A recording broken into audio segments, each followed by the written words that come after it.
Can you bring it up, Randy? It's attached there. I can. Do you want me to do it, Zach, or did you want to try to present? I can try to present. Let me.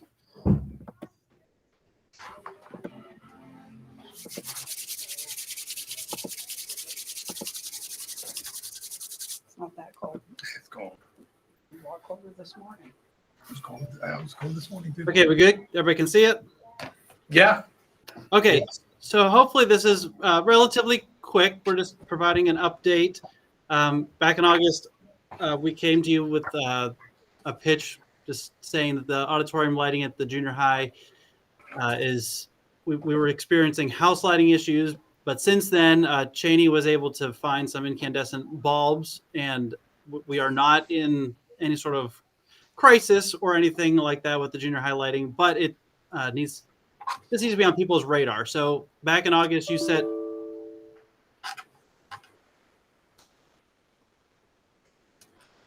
He just dropped out. Yeah, he's still there. Well, I guess he's awful What's quiet. next on the list? Did he get muted? He doesn't have a. I don't know. What's the symbol up in the upper right-hand corner of the? That's the mute thing. Oh, Yeah, he's still showing there, but we're not receiving anything from him. Yeah, I see him as a participant. I don't know what happened.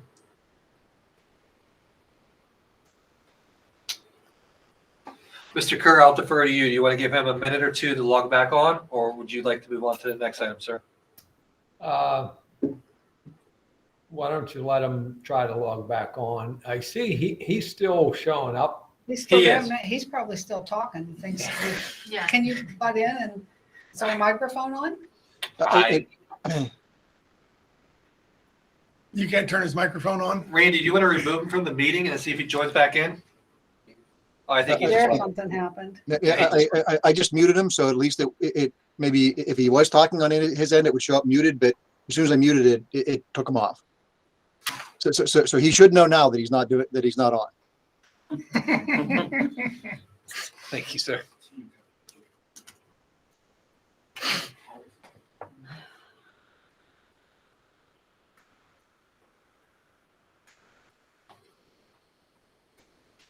Very well tonight. Rob, we had friends in from Patina. He went out to dinner with them, so that was my good deed. That's right.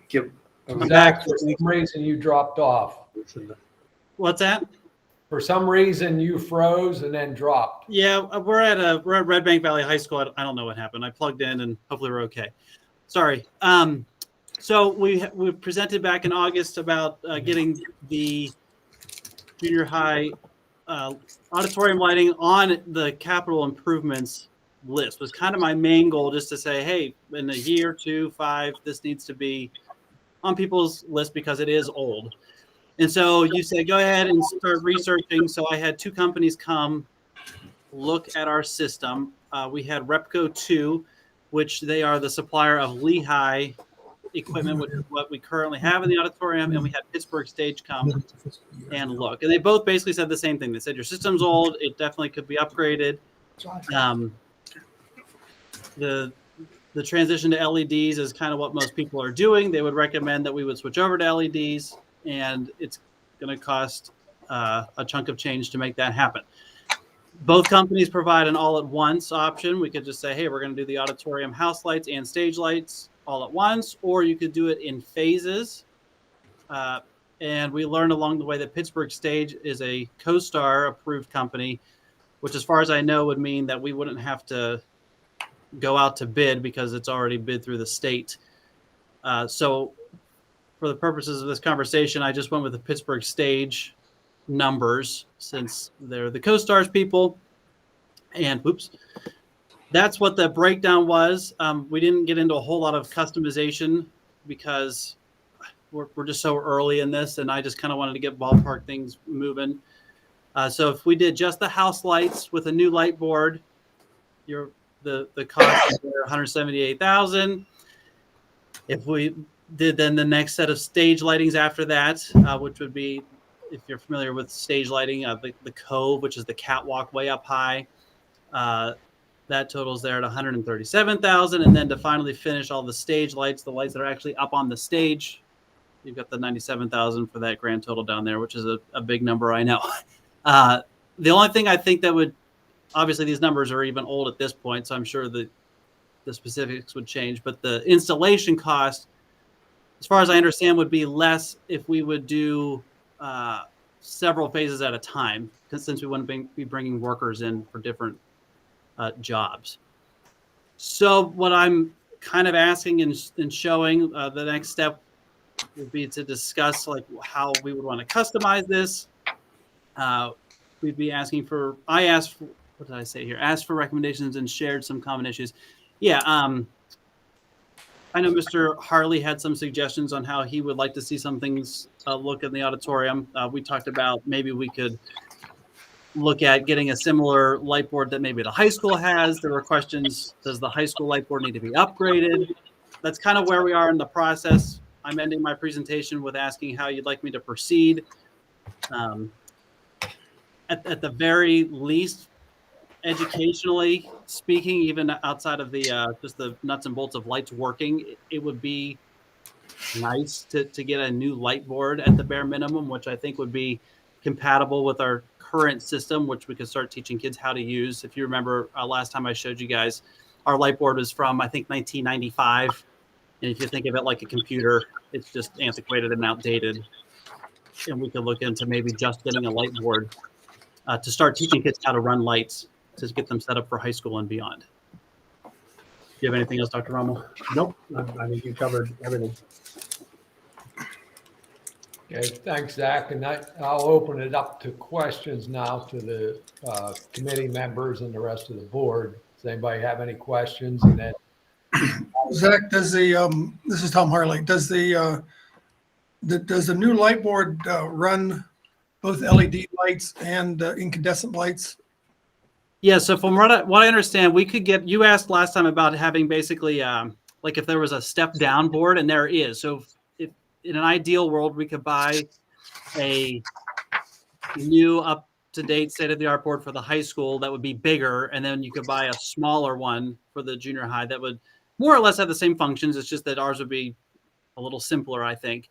And they all run on DMX, which our building is already outfitted for, so that's good news.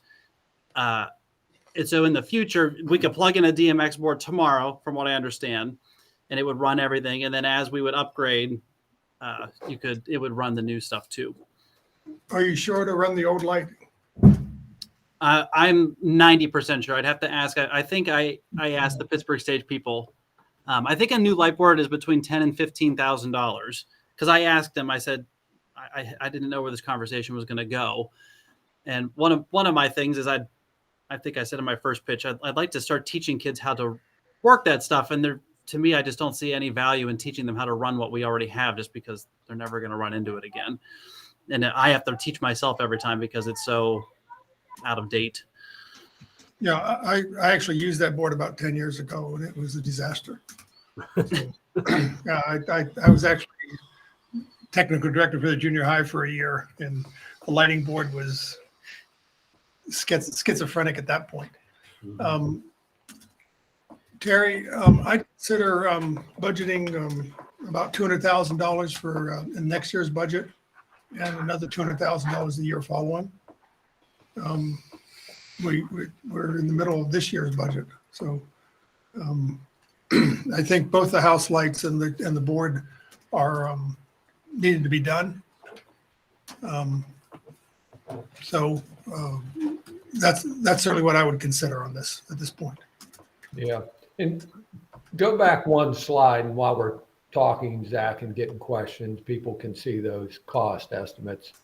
And Tom, what I was going to throw out, I think I agree that we should take this now to the Audit and Finance Committee. Sure.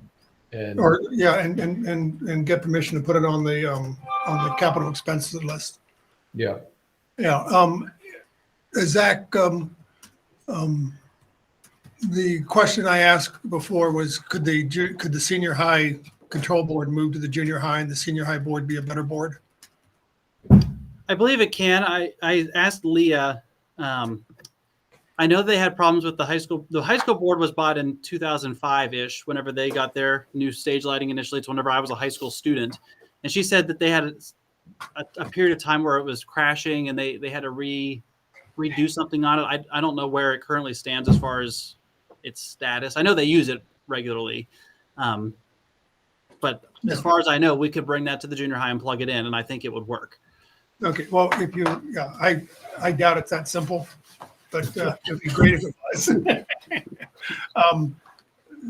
The reason I'd say to 1,000, Terry, was to have some ability to improve the senior high at the same time as the junior high. So that those, What I It'd be do, yeah, it'd be nice if those boards were compatible so that a kid that was learning light controls in 8th grade could go to the senior high and not have to relearn. It'd be like, right now it's like learning Fortran and then moving to something, moving to a real board. and that's what we have in the sound. Last year when we had the donation and the board upgraded the sound system in both the senior and junior high. The sound boards are identical. The wireless mics are identical, and we already have benefited from those being the same. If we've had issues, I can just pop up, and it's really, really a nice thing having them be the same. And the high school dimmer rack is already upgraded. It can run LED lights. As far as if it had a total overhaul in 2004, 5, 6, when I was a student, the state, which is when the dimmer rack was done. And I don't know this for a fact, but I'm pretty sure that the house lights at the high school are LED because the dimmer rack is already upgraded to be able to run LEDs. So I think it'd be a matter of just buying fixtures and plugging them in at the high school and they would work. Yeah, Cheney's nodding his head that the house lights are LED at the high school. Yeah, their dimmer rack's up on that fly deck. It's a big white box. And that's however old that is, 12 years old or 15 years old. Anybody else have any questions or comments? Yeah, Zach, did they tell you how much could be saved on installation if you did multiple phases at one time? They didn't say. I was general because I wasn't sure where this was going. If you click the hyperlinks on my presentation, which is linked in the agenda, this stuff here, I don't know if this will share right away or not. No, I have to reshare the tab, but they have, what's that? Was it significant? I couldn't say honestly. I know we looked into, I did ask about, there are several school districts in our area that are having similar issues that we're having. Basically, incandescents are just going out of style. All of the school lighting systems in our area were basically installed at the same time. So I did research, seeing if we could like go in with Penns Manor or go in, who else is doing it? Penns Manor and I think Purchase Line might have been looking at it, but I did some research and it just seemed like it was going to be hard to work with another school district, and it didn't necessarily seem like we would have a lot of cost savings as far as getting the price down. The other thing, though, to also keep in mind, this is Jason Rummel, by the way. I'm here with Zach. If we do at any time make these improvements, there's also, I would think, and I can't say specifically, but I would think there's a considerable cost savings over time just moving from incandescent to LED lights. There's got to be a considerable savings in energy costs in a room that size, with that much lighting going on. Okay, Ron. I think I heard you right, Jack. On as far as the control boards, they're not that expensive. I thought you said 10 to 15,000 for a control board. That's what the guy, they didn't quote individual items in the list, but I'm pretty sure that's the ballpark that he gave us was 10 to 15. Well, this would be to Tom then on this, because if they're that kind of money, I would say don't move one from the senior high to the junior high, just replace both of them. Because you were saying the senior high is really not that new. It's, if I'm right, you said 2005? Correct. So I couldn't see just moving that to junior high would just be causing ourselves more problems. Yeah, well, that makes sense. But having them the same manufacturer, the same owner's manual, the same instruction would be really, really an advantage to the kids moving, coming up through the program. Having them identical or having, they probably would end up being identical. I agree with you, Ron. I was thinking the same thing. Anybody else have any questions, comments? Julia, before you walked in, said we will move this on to the Audit and Finance Committee. Okay. Yeah, Thank you. I think the bigger savings is actually on the labor of replacing the incandescent bulbs in that house. Those bulbs only last 500-600 hours at best. So every bulb there is getting replaced twice a year almost, 3 times a year. Chinese says. $9.13 per bulb, 100 in-house lights. 3 times a year. So that's $3,000 plus your time. Whereas an LED bulb would be once every 8 years, something like that. Yeah. So After I'm going. no, you're not leaving until you replace those bulbs. It's too high. And Zach, one follow-up, if you would do, if this makes sense, make sure that the question that Tom asked earlier, whether if we do this in steps, can we do that for sure because of the compatibility? Yeah, I do know we can do it in steps for sure. So it just like most things, if we do it in steps, the overall cost of the project at the end of the day, whether it's in 2 years or 5 years, will be more expensive than if you do it in one shot. I do know that because if we do the first step, they will have to put the new dimmer rack in, and then they'll have to retrofit it to run all of our old stuff. But then whenever we decide, hey, we're ready to do the stage lighting, they'll take out the retrofit and put the correct stuff in the new dimmer rack. So at the end of the day, doing the whole project at once will be cheaper, but it's more upfront. Stretching it out over time will be cheaper year to year. And but maybe how it'll cost about more. before the Audit and Finance Committee, then get a price for doing it all at one time, just so we can compare that. Okay, and then should I just go? Like, maybe this is a Mr. Cronauer question. Is he there? He's joining remotely. Okay. Can we just do If Pittsburgh they're on Stage, or do I have to CoStar, get Zach, other we people can too? just go straight with them. Okay. No, it's Doesn't already ever have to been get a bid bid or by anything. the state. Okay, And if so you're it's a getting little that price for doing it all at one time, ask them to update this phased pricing. That work? right. I'll ask for new Okay. everything. Thank you. And Okay, but in order also to fund this, we also need to keep the phasing as a possibility. Yeah, I'm going to find both all at once and step by step. Okay, yeah, that's important. It's going to be a lot easier for Julie to find 200,000 than 500,000. Okay. She just fell off her Okay, any chair. other questions? Nothing heard. Thanks, guys. Okay. Thank you, everybody. Thank you for your time. Bye.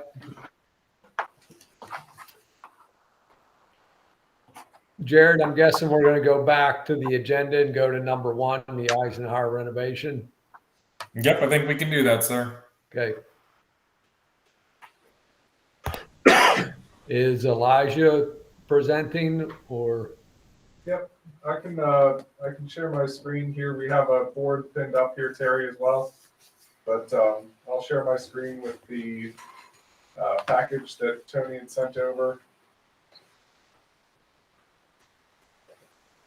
Are we ready to go, Walter? We absolutely are. Sure. So thank you, everybody, for taking the time this evening to be here with us. We appreciate your time and energy in reviewing this. I presume everybody knows Eli and Mr. Scott Larker is here with us. I thought I would start this evening by taking us back to the original discussion that we had about why we were going through this exercise. And that was because we wanted to see what we could actually achieve within the established budget of the board, which was set at $24 million.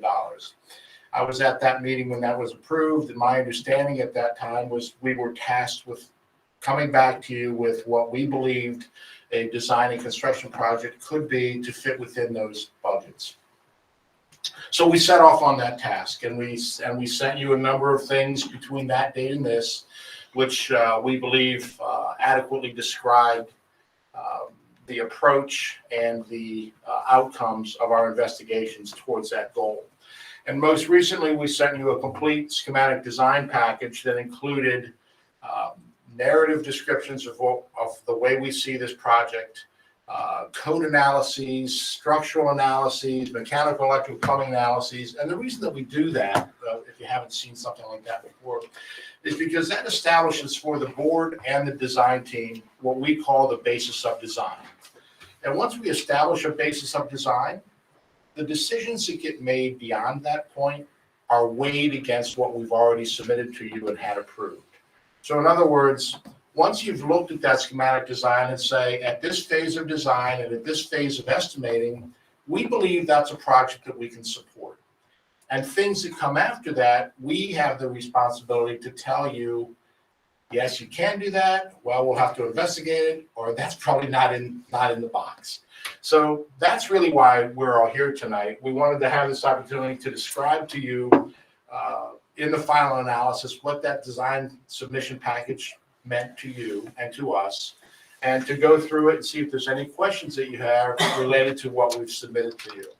I think we can start with the plan, if that's okay. And as you've seen in the past, what we showed you originally was that there were a number of additions to the building that were very well done and perhaps were interesting to you from the programmatic standpoint, but were causing the project to increase in budget to the point that it was questionable of whether or not you wanted to go there. So we went back and we looked at it and said, okay, what can we do to achieve their program without doing some of the things that we had been doing in the past? And this is where it has landed. What I can tell you is that it doesn't matter to us as the design team how you label the classrooms. They could be labeled 1 through 17 for all we care. You can put 4th and 5th grade in any room that you choose. There's nothing magic to us about the fact that we're currently calling 1 to 4th grade wing and 1 to 5th grade wing. That's inconsequential to the design at this point, unless you come back and tell us there's special things that we want in the 5th grade classrooms that don't exist in the 4th grade classrooms, or vice versa. We haven't heard that today, but if you're going to suggest that there's something different, that's when we have to be more specific about naming which classroom is which. Does that make sense to everybody? Great. So when we look at the south end of the building, we have 2 additions that are both 2 classrooms each. And what we've done now is, can you zoom in on that part, Eli? What we've done is we've made all 4 of those classrooms and their adjacencies identical to one another. So there is no difference in the size or environment of each of those classrooms. Each one, I'll walk over here and point, each one has a stair between it and an auxiliary space that could be used perhaps for storage or some other function. Right now, we're labeling these 2 storage, and these 2 are learning support 1, and I think this one's a reading specialist or whatever it is labeled. We can take these 2 spaces and make them another support function. They don't have to be storage, but they are identical in size, they are identical in look, and we have an exit to the playground in this one and an entrance to the below storage in this one. That makes the design and therefore the construction costs for that portions of the building pretty efficient, because they're just building the same thing twice. And that's really the ambition of a budgetary concern in a construction project, is the more similar you can make the elements, the more likely it is that they can be built successfully. So far, so good. Next, we looked at all of the classrooms compared to your program and how many of them we could actually fit within the existing building.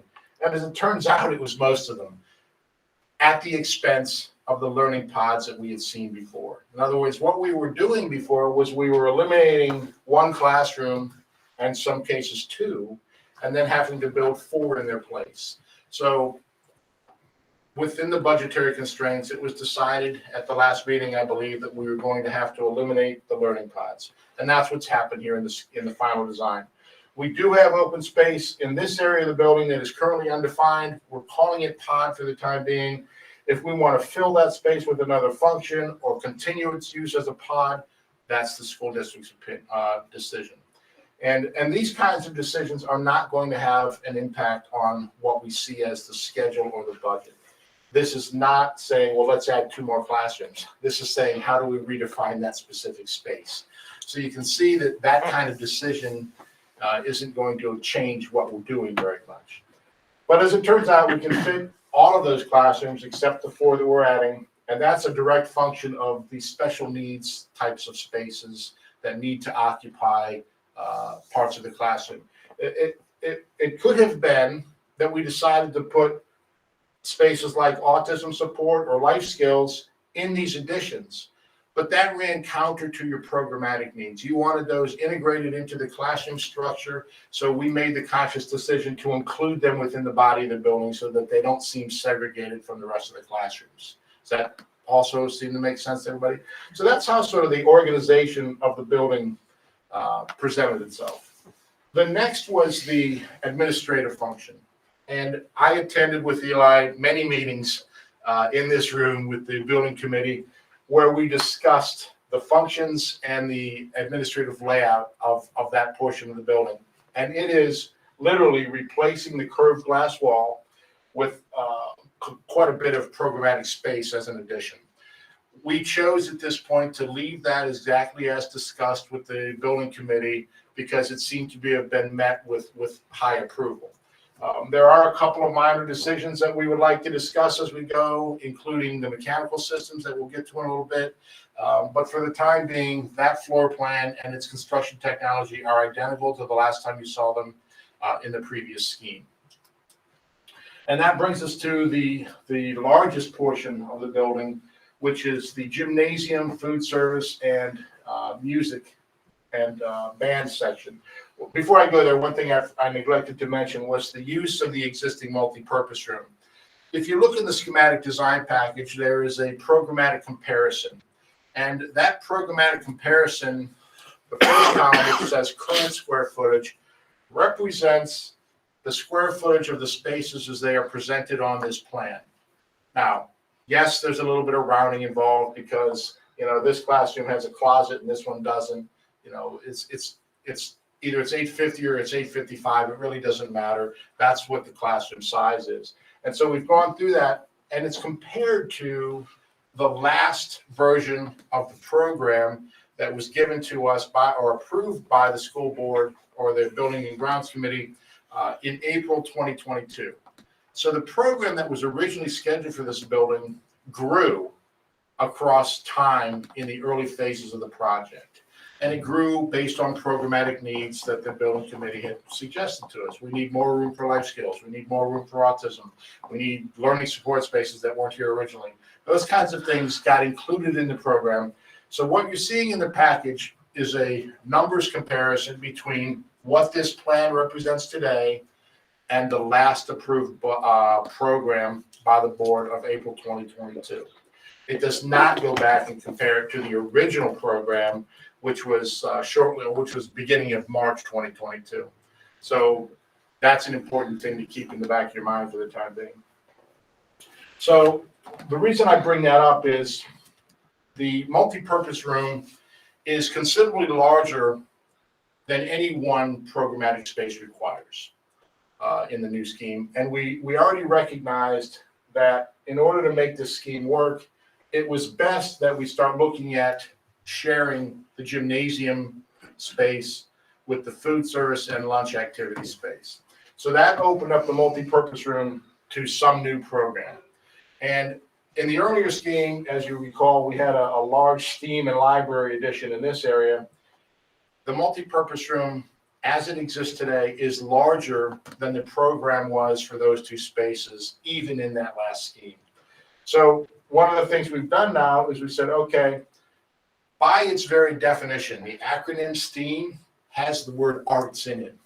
And we thought, well, it seemed a little unusual to us to be putting library in the STEAM and segregating art. So what we've done is we've said, all right, let's put art in the STEAM function and move the library across the hall where we had art before. And some of the reasoning for that is library seems to be changing over time more quickly than art. right? I mean, we're changing from having thousands and thousands of volumes in a library to more computer generated or computer use literacy. And we're seeing that transformation, we believe, will continue over time. It's going to be easier for the district to reassign this type of space than say, well, we have all this space for a library in the steam room and we don't need it all. What do we do now?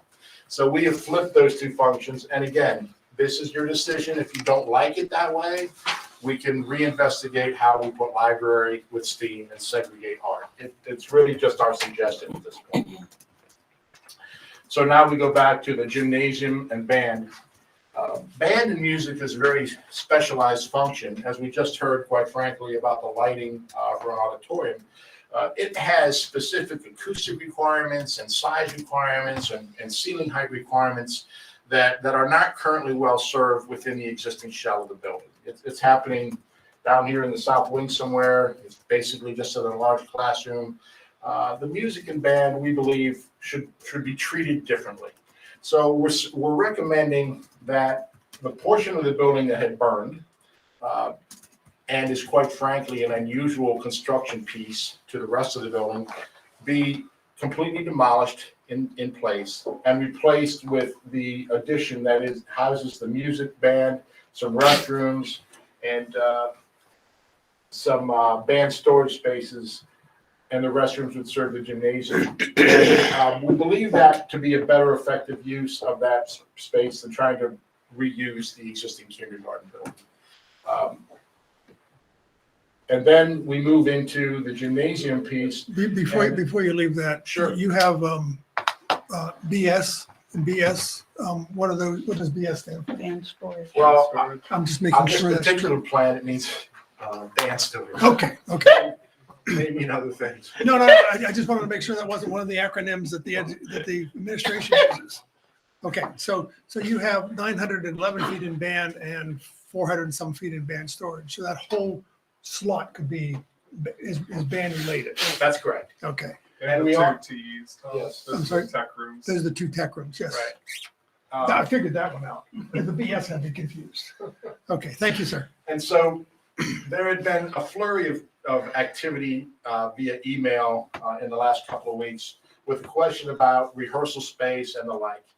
And one of our recommendations or suggestions was to consider the wall between band and music a movable wall, so that you could open that entire space up to use as rehearsal, choral risers and the like. There was some suggestions that they wanted that to be a very high STC rated wall. There are some suggestions that we don't need that. Again, this is an area that we're happy to follow whatever recommendation or decision you make on that. We're not going to be married to one decision or the other. If you want it to be opened up, we can achieve that. If you want it to be isolated with a high value STC rated wall, we can do that. How high would you make that ceiling? In the band room, for instance? How tall? Well, we were thinking that it would be somewhere around 11 or 12 feet. Because we wanted the height of the building to match what we're doing at the admin. So we can make it taller. Mhm. And again, that's if you believe that you want that to be taller, we're certainly happy to look at that. But that kindergarten room is about 10 or 11 feet as it is. No, it's not really any different than the rest of the I'm building. looking.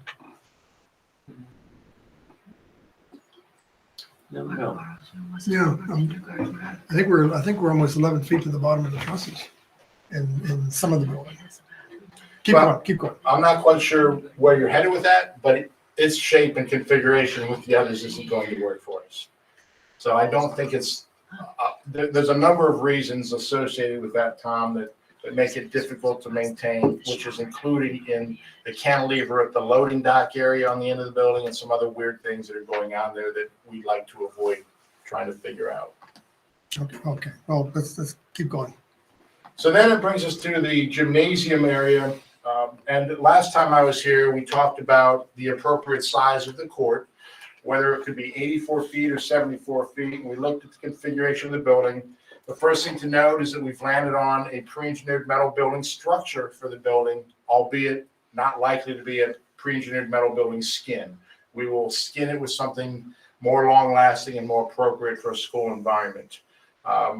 We had considered, for example, a masonry wainscot at the floor level with perhaps 6-inch thick sandwich panels that have a metal liner inside and out. Which is similar to what you did at the high school. There are options there. We would still like to retain the towel wall at the top, which is going to be obscured glass, basically, that lets light in, but you can't see the sun glaring through it. So those are things that you've seen in the previous scheme that we believe we can retain a good bit of in this particular scheme. The big issue is that we moved the platform because of the configuration of the site, which you saw in the package. The line that goes around the property shows pretty close the configuration of the site. It makes more physical building construction sense to move the platform to the end of the gymnasium rather than on the side, because it, quite frankly, was making a lot of issues with us getting it on the site. So we've ended up with a 74-foot long court, which Mr. Hartley has determined is acceptable to PIAA for competition. So that should be okay for you.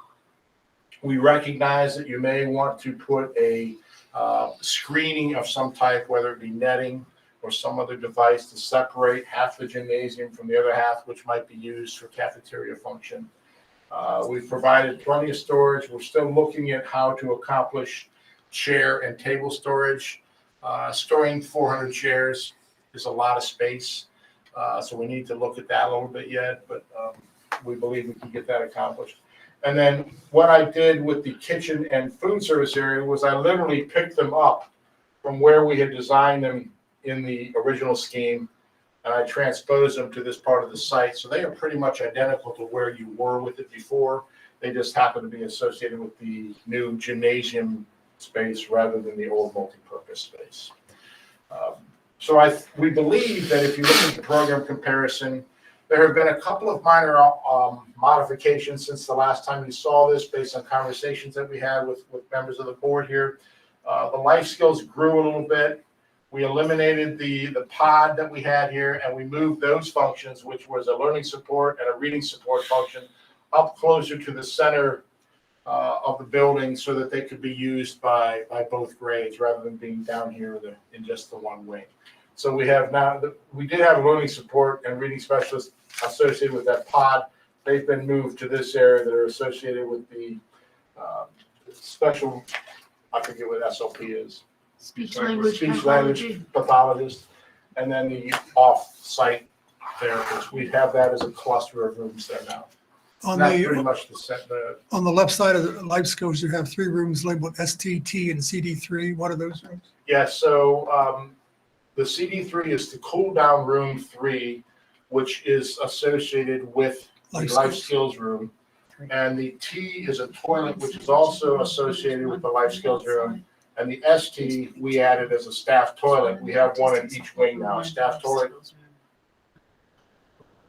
We have a staff toilet at the south end of the building, and now we have one at this end of the building as well. We didn't have that before. Okay. The crisis sensory room and the shower laundry are related to life skills also? Yes. Okay. Within the life skills room, it's helpful to have a cool down space so the children don't have to be taken out. So that's within that space. Okay. And then the other cool down room, I think that he's speaking of, was one for the general wing to use if there's a student that might be in one of the classrooms that we need to take. In someone. that wing, is there another one on the south wing then too? Yes, Another cool I down? think there is. Yes. So you have, And again, we have these- both classes have an option to cool down. Right, exactly. So, And there's Julia, also a cool down room associated with the autism support. Right. so Julia has her hand up here, Tony. Sure. The hallways separating the rooms on both wings, are those about the same size as they are now? This one and this one? I'm not sure what you're asking me. These are The existing. beautiful hallways with the tile on them, so those were, they're there now, so That's the existing building. same size. And can you give me an idea? But you're not, Julia, just 1 second to clarify. You're not planning on tearing that tile out at this point in time, are you? No, we are not. However, we still have it in the scheme to cover it with another material. Wow. because that was the general direction of the building committee for the length of time. Why Oh, would you no, no, no. disrupt it? We originally were taking it out because we were busting it up every 10 feet. We were destroying it. Now with this scheme here, the existing doorways and the existing tile could remain pretty much intact. If you like that, that will save you some budget money. It's just beautiful. Yeah, but originally we were just Because destroying it's it. not gonna be able to. So can you give us some idea of how the traffic pattern is going to work? Because I'm curious specifically where you're going to have doors to the outside and to what the access will be for all the doors. So I'm assuming you've got a door. Well, I can go through it if you'd like. yeah, I would. Please. Sure. So let's start with the existing building. There is a stairwell at the remote end of the southern wing now that is going to remain, and that is a required emergency exit for the building. There is also, if you recall, the curved glass. But excuse me, so required emergency exit means that it's not for general use, it's an emergency exit. It could be general use, but it's taking the kids outside. But you could use it for an entrance and an exit. So if you had Operationally, the principal can decide what to do. All right, and it's a single door, not a double door? I don't recall offhand. I believe it's a double door there. It's a double door. But I think they're probably only 30 inches wide, so it's probably not 6 foot wide. But quite frankly, in today's educational environment, I don't think you'd want to use this as a general use. No, but I like to, so moving north, where's your next door to the outside? On a practical note, that's probably the door where the faculty will come in. Okay, Because the parking lot's right there. true, all right. So if we Just make move sure north, pool closed. Yeah. Yeah. That's his problem. That's your problem. Thank you.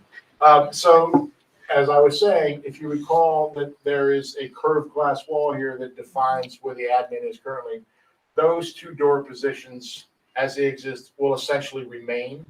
They are just being replaced with new doors and vestibules, essentially in the same place. So the north-south running corridor just extends right out the main entrance. And then there is the existing entrance along the multi-purpose room that we believe is, or we understand is going to be used as the bus exiting for the students. That would be the car pickup. Oh, car pickup, okay. But it's the Buses same around the thing. school street. how, can you get, I can't see so is it half the size of this room, that hallway? No, there will be no, it's no bigger than 8 feet. All right, 8 feet, okay, so my question is access into that multi-purpose room that I think is really gonna be a gem of the school. This on the far end. The new one? The existing cafeteria. Yeah, right that's now. the art STEM that's room now. So what we Okay, the talked about. steam room, excuse me. Sure, Okay, what so- we've talked about is, So this is empty space. well, that's the main lobby of the building, yes. And can you give me an idea, is it as big as this room? It's at least as big as this room. A little bit, okay. And then here, is there any access into this room? And here, or is it only gonna be from here? What we haven't determined exactly how that works yet, but what we talked about is the ability to open this wall up around the corner at the first floor level with floor to 8 foot tall glass or perhaps garage doors or the like to make it fluid from the entrance through the lobby and then into the STEAM art. We talked about whether or not you'd want to have student art exhibited in that area and the ability for parents and people to come on parent-teacher conference night to just wander through this space. So we believe that, somewhere along halfway here, we're going to look at how we open that wall up completely with columns and glass so you can at least see in there and perhaps open it up to get in there. So there would be two doors. There'd be There'll be many Egress and doors. egress. Well, no, there'd be at least two doors because you have at least two functions happening at the same time, but there also could be opening up the wall so that you could have a 12-foot open. Well, let's say we don't do a lot of glass. Let's say that's not, I'm just saying hypothetically, you'd have two doors for egress and That's ingress, egress. Yes. And they'd be at least 60 inches, or is there any rule on Well, that?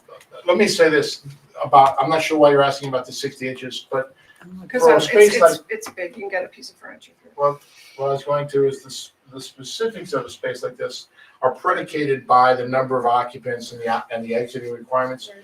We would automatically suggest a double door that was at least 6 feet wide for the purposes that you're describing. Okay. We think it's more attractive and more I do beneficial too. to the school to perhaps look at some garage doors similar, which is what you had in the other scheme between the library and the STEAM. We think it's going to be nice to be able to walk in these spaces and out of them without sensing that there's doors there. Okay. And then as you head west at the Here? glass curb, yeah, where will the next set of doors be? Out, indoor, outdoor? At the addition. So there would have been an exit where we are now using it to get into the music Yeah. band. We're using that hallway space to get into the music band complex. You would continue down to the end of the building where the kindergarten currently ends. And we have a new main corridor running north and south that's around 12 feet wide with doors at either end of it, which is here and here. Yeah, because I often think where people come in and every place, seems like everywhere you go, you're always crushed when you come in, especially if there's a large crowd and you're forced down to a. Tony, you also have doors between the new classrooms in the south wing. Yes. Say that again. So he was commenting that I overlooked the door that goes out to the I playground. wondered, okay, all right. We had that in another location before, and I was uncomfortable with the sort of backdoor sense of that. This more celebrates the use of that to get to the playground. But so to get to the playground, you're running a lot of kids through there. And would that be 8 feet? They're running the 5th grade through there, so yes. they're running- Yeah, but anybody could use it. Well, this wing, running east-west, would more likely use the double doors at the gymnasium. They would not come down the southern corridor. But you still have that door there. That's correct. The door where we go out to the playground now, that door still exists. It's a nice sized door. That access still exists on this plan. Thank you. So Ron Earhart, you've got your hand up and been very patient. You want to go ahead with your question? Thank you, Walter. I only have one question, and that's in the gymnasium. If you'd look at that, Tony. We talked about having to have 3 exits to that gymnasium. Do we still have that, or don't we have to have that now? I have to review the specific size of that, but my sense is, yes, we will end up with 3 exits. There will be one at the very north end, one at the very south end that bring us directly out to this corridor and out the doors. And we will more than likely need to figure one out for the exterior wall here. Okay, that was my only question. Everything else I like. Thank you. It won't be You considered won't be able remote. to calculate out remote. It's close. I'll happily look at your calculator. Yeah. Remember, Tom, that our discussion last time wasn't the remoteness of this door and this door. It was bumping out into a corridor that only had 2. Yeah. So the question is whether or Well, no, not, but it actually dumps out into the long, that's fair. The We other can look corridor at too. that. I mean, I don't know that there's any harm in having a no. door that goes directly out. It would never be used unless it's an emergency, but. Sure. So Jim and Cindy, you two have been relatively quiet. Any questions or comments or discussion on this portion of it? Go ahead. I'm just following along. And I So, think Tammy's on the line. Tammy, anything from you at this point?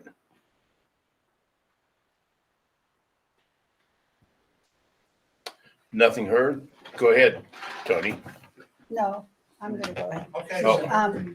So moving I guess we call it a platform, not the stage, to the other end, that looks a lot shorter than the original platform, because the original platform went more of the length of the gym. So we're gonna be able to get as many kids on that platform as before. So this platform is the same opening to the gymnasium as the one that was on the side. It is, okay, Yes. it just looks different to me.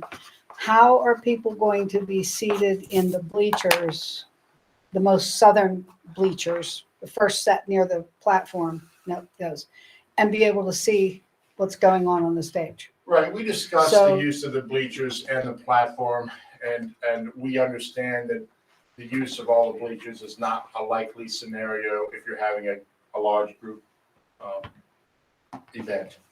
You will need to rely more And they on have to the have chairs. 400 seats that we put in the gymnasium. Okay, and then the last time, I thought they decided they wanted the small gym as opposed to the large gym. And I thought that meant then that that was not large enough for any high school functions, PIAA, WPIAL, none of those things. I thought it was going to be an elementary sized gym only. Now tonight, you said something about Tom got the numbers and everything for PIAA and that it's, PIAA will accept the 74-foot. so you can do high school tournaments in that gym now? You could do high school, and we have the width so that you. I'm not seeing it as being a tournament place. I'm seeing it as Well- a place that they could practice. So this would be Okay, an but- acceptable gym in PIAA. So you could do. And you PIAA could still things. have, Right. But you eliminated a lot of the extra seating and the Right. peripheral space in order to keep the size of the court that high school size, but at the same time, the total floor space has been reduced. Is that correct, Tony? So, Cindy, if I may, I can try to answer. Please. What we looked at between a large quote-unquote gym and the smaller gym was a 20-foot difference in length. And if we added 20 feet to this building, it got us more support space, but it also got us the other 10 feet for the gym length. 20 feet, we're going to add 10 to the court, and then we had 10 more feet. So what we've done is we've reduced if you recall, there was That a buffer safety zone that was 10 feet all the way around. We've reduced that to 7.5 feet. So really, that loss of 20 feet has reduced the length of the court by 10 and the length of your safety zone by 2.5 on each end, or 5. So you're really talking about 5 more feet that gets lost in the mix somewhere. So yes, I think it's an effective gymnasium for this size facility. I appreciate Tom's willingness to do the research and tell me that 74 feet was going to be okay, because I hadn't done that research yet. But yes, we believe that you'll be just fine with this.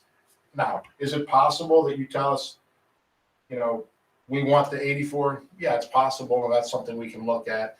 It just makes it very difficult in portions of the site. okay. Aaron, Yes.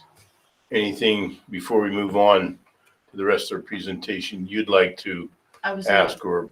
I'd like to walk up and just double check the rooms if that's okay. Well, you're going to get a plan here. You're going to take it Well, back. I just want to your- make sure we look. Yeah, Okay. well, we'll Yeah, come go in, ahead. Yeah, go ahead. but no one in this room expects you to check off on this the I first time you see it. I understand, but I just want to make sure we have enough classrooms and enough. learning You're afraid they support stuck space. a classroom out on you. I'm not afraid. I just want to make sure that everything is there that we asked for. That's okay. Can you send this plan to Jared so that we can get a copy of it? It's mildly different than what's in the No, schematic. Yeah, I understand, but we're getting pretty serious about this now. I'd say, Aaron, instead of trying to do that tonight, actually sit down within the next couple of days and Look at that map. I would ask that somebody provide to her that schematic design page, because there's a program in it that tells you what every one of those acronyms mean and how big it is. But this is the latest iteration. That's correct, but we didn't change the sizes. We just changed a couple of locations. It's a lot easier to read this plan than the last one. Yes, it is a lot easier to read. The last one came in those multiple colors. It looks, a cursory glance looks like the basics are there. So I feel better. I just want to make sure I have enough reading Okay, support as long as- classes. I had Mr. Dolly and Mr. Larkin look at it, and they concurred that all the rooms are there, so. Extra set of Your opinion eyes. doesn't count except for hers. If she doesn't have the room she needs, we're in trouble. Okay, Tony, go ahead. So there was a question then. well, I have some questions, Walter, before on this. Oh, okay, I'm sorry, Terry. Yeah. And I think Tammy also raised her hand, I think, too now, but I'll go. Without the property lines on here, it's hard to see. I know, Tony, you mentioned that you looked at putting a platform on the side in the kitchen serving area where the platform is now. No. So, The kitchen serving area does not work on that end of the building because we need to service it with food delivery trucks and the like. You need to get trash out, those kinds of things. It needs to be close to the parking lot or the roadway. So putting it on the playground end doesn't really make a lot of logistical sense for you. Well, how about then on the street side, on the north side, and still putting a platform then on the side? Can't do it because of the, Again, I can have a look. That would shift the multipurpose room to the south a good bit. Yeah, we can have a look at that quickly and create a sketch just of that portion of the building for you. I don't see that as a big hurdle. Yeah, because then the bleachers could be used for the platform. And I think it helps a little bit with traffic flow maybe too into that serving area from the hallway. You're not going across the gym as much. Terry, you're gonna have to give him the ability to make the opening of the stage work with the metal building systems, so that we don't have big transfer beams going on. Yeah. My next, if you would scroll down then to the main lobby area, Elijah. We had talked before those doors going out to Vine Street. We had talked about having a sequence of, 2 door sets. because we had. So you want a vestibule there? along that That's end, fine. and we're gonna have Yeah. it here. And then, Here you guys. Mike, months ago, I had brought up about putting the STEAM and the art together. And at first you thought that was a great idea. Then a day or two later, you had met with faculty and your admin team, and there seemed to be a benefit faculty wise to have the STEAM in the library. So then that's why we kept it that way. Has that changed? I don't know who you're asking that question of. I think he was referring to us, the administration. Thank you there, Tony. But Aaron? The reason we had wanted the library and STEAM together was because we saw that more as a collaborative effort, in that as the library, maybe the STEAM could use the space and the library could use the space interchangeably. And since we were cutting down our collection size, and that way, as the library maybe changed and became more modern, they could flex the space and the STEAM could use more of the space then, those kinds of things. That was kind of the logic behind having the STEAM and the library together, was so that those two could do collaborative programming together for the students. Art was always thought to be a separate program in and of itself. It wasn't combined with STEAM. But Aaron, as a result of what Tony This can work. presented, you have no issues? No, Do you have this any can work. concerns? This can absolutely work. Tony, am I allowed to ask a question too? Sure, it's your meeting. So we sent you a variety of feedback, variety of questions, which you did provide some feedback. The only thing is, this is the first time I'm seeing that drawing. Can you assure us and the public that all the questions that we had regarding the quantity of rooms and the right number of rooms have been addressed? Because I didn't see this until right now. I just want to make sure that we're Yeah, covered for I it. actually thought we sent it to you Thursday or Friday. Maybe. Is this one that was included in the original schematic design? If we didn't send it to him, I apologize. No, it's okay. I just want to make sure we're good, because every Yeah, time we no, meet, I we're counting did- rooms. I don't want to count rooms I anymore. did check, Mike. At cursory, it looks like Okay. everything's there. Good. I did I mean, walk up and look. I can offer you the assurance that I've done I Looks believe, like an adequate program analysis to say that all the rooms that have showed up on your program show up on this plan. Perfect. Good. But Aaron, are you comfortable then from your position? Because I know Mr. Kerr's right. We did talk about those things. We made the recommendation, but after further consideration, are you comfortable with the way that things are presented? We can make it work that way, and I guess my concern is if we don't make it work that way, there wouldn't be enough room I'm concerned about the art having their kiln space, their storage space, all those separate spaces that they have currently, because she needs those spaces. And if we combine it with the STEAM, that's great. I understand the program collaboration in that idea, but I want to make sure that we have enough spaces for the STEAM. So we have our Lego room, we have our green room, I'm just concerned if we're going to just keep them, if we're going to put them together, they each have their own separate spaces for those things. So I'll go back to what we said earlier. The actual, when you combine the platform space and the existing multipurpose with where the kitchen functions are now, that space is about 600 square feet larger than your program requests. Okay. So there will be plenty of room for the Lego room, the green room, those things, the kiln. It will fit. It's Okay. bigger now than it That's- was in the last scheme. Okay, that's, But he's going to bring it back and you're going to be able to move into it mentally okay, and move it around. okay. Okay, to make sure that the next phase of this Mhm. meets the needs. Right. And also then how you're going to start developing how you're going to use the spaces. So there's going to be an interesting discussion between art and the STEM, how they work together and how they need to be separate. Right. Okay, so. Because they will be Yeah. teaching at the same time, so, and they will have two groups of approximately 25 or 30 kids, depending on the class size at that time. So there needs to be, it needs to be so that she can have her separate could both space, or function. he, right, and he can have his separate space so he can function, but yet they can still flow back and forth when needed, you know, that's my biggest Yeah, concern and there. what Tony's saying is that he has the program space plus 600 feet to make this sing and dance. Okay, And Tony, the only thing I'll add, Tony, is just, I want to say thank you. I know I peppered you with a lot of questions Yeah. over email last week and you were very responsive. I just want to publicly thank you for that. That's fine. It's, what we do. I have two more questions. Elijah, scroll down to the south, the new classrooms. While you're doing that, if I could just respond quickly to the question about STEAM and art. If you recall, in the last game, we had a wall that was essentially a glass wall with garage doors.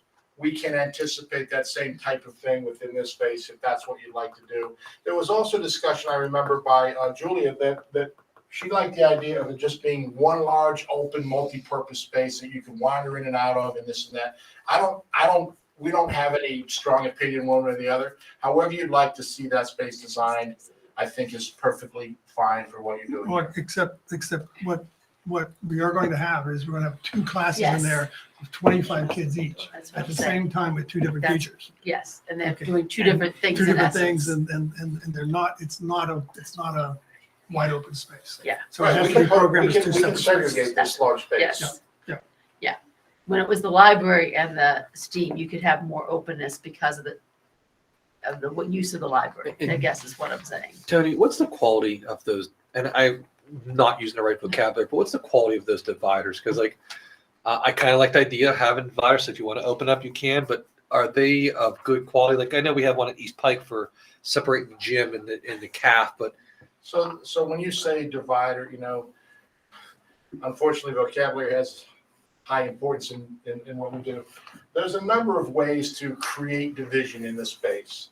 For example, we can make a permanent wall with an STC rating. STC means sound transmission coefficient. The higher the number, the less likely you can hear through it. We can get those up to 60. You can't hear, right?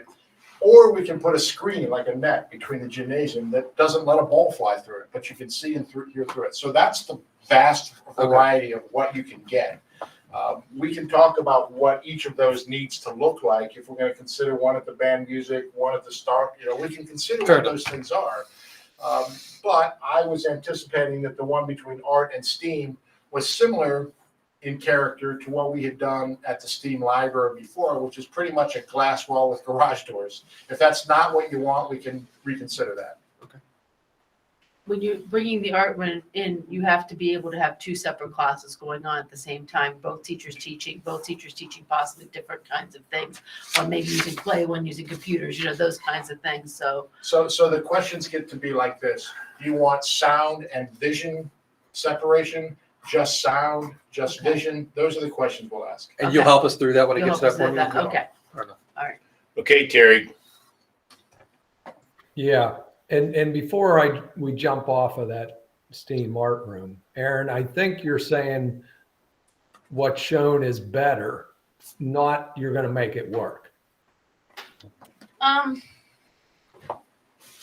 I guess I still need to see the spaces divided up. I'm not good with, you can tell me there's 600, I don't understand what 600 feet extra means. So I Okay. still need to see it like chopped up and this is where the kiln's gonna be, this is where the blue room's gonna, that kind of thing. So I can understand Yeah. that it's, so I don't want to say it's perfect and wonderful until I see if it can work when I see those spaces. Okay. Does that make sense? Yeah, and they'll get to that here soon. So go I ahead and don't- scroll down, Elijah. For months, Tony, we were talking with Elijah. That's okay. It's fine. The storage rooms shown between the classroom 4.5 and 4.4. On the north side of that and the south side of that, we said, why not just make a straight wall there? Because it's a lot cheaper to, instead of having those extra corners. And that would be the same at LS1 and CD1 at the south end of the wing there. Why not just make those straight walls? And it's cheaper and you get the extra square footage. Well, I would offer to you, Terry, that I can't promise to you that that's a cheaper solution because of of what we're trying to do with identifying the classrooms as additions to the building.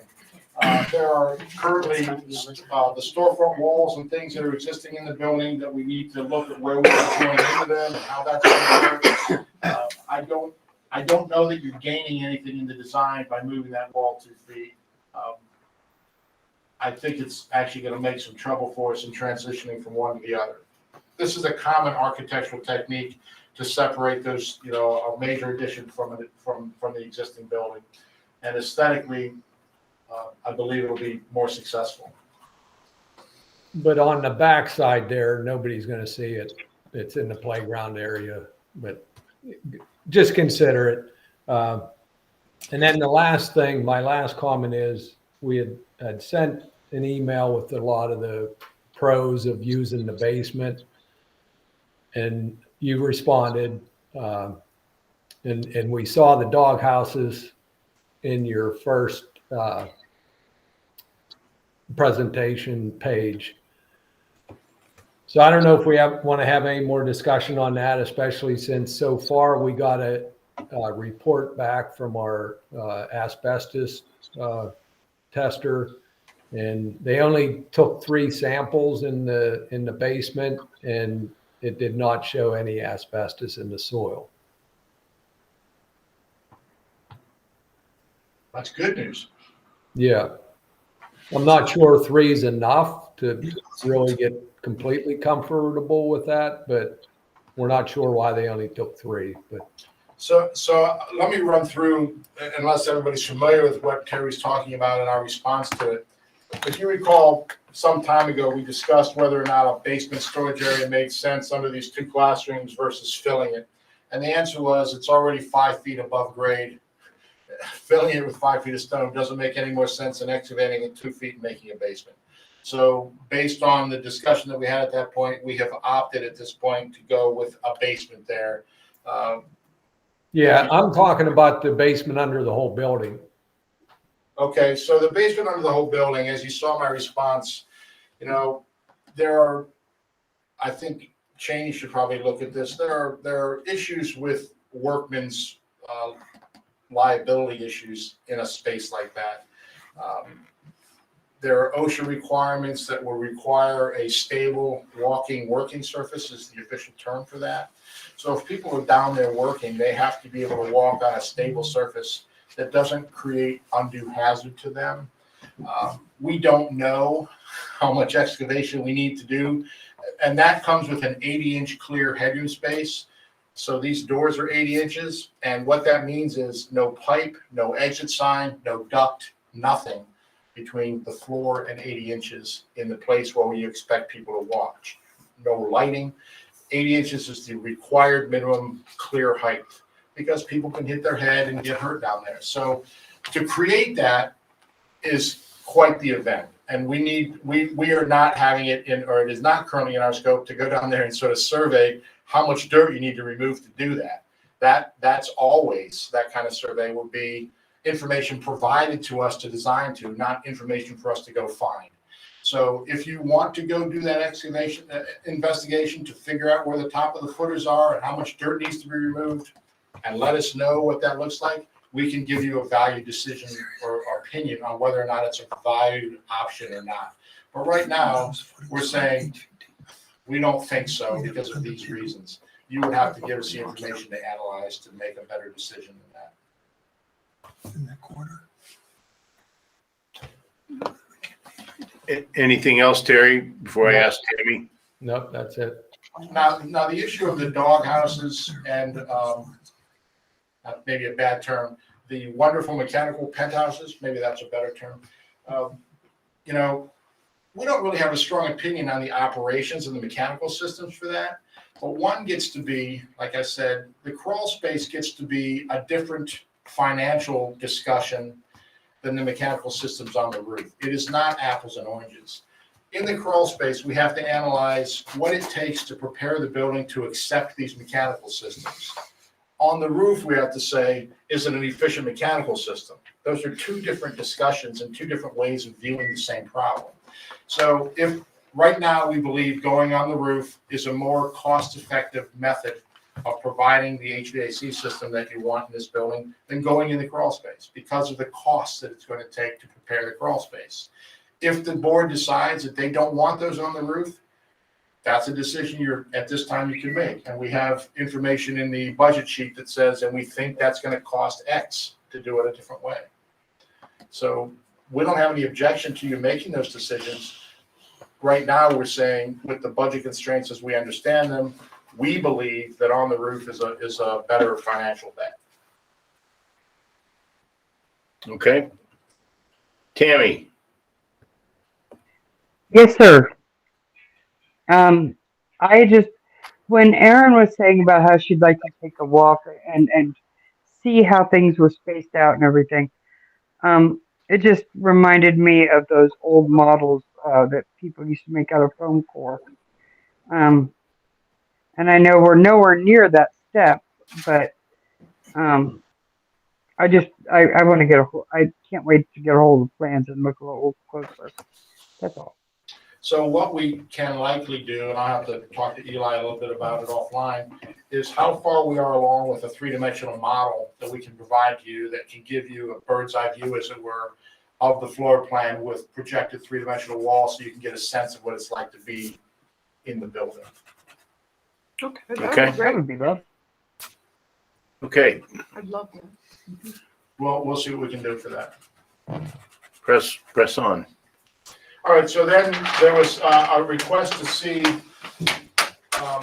what a classroom in the existing building would be. And remember that what we've talked about is we're not going to move the walls of the existing classrooms. It's just not cost effective for you to start rearranging walls, tearing one down to build another one 6 feet away.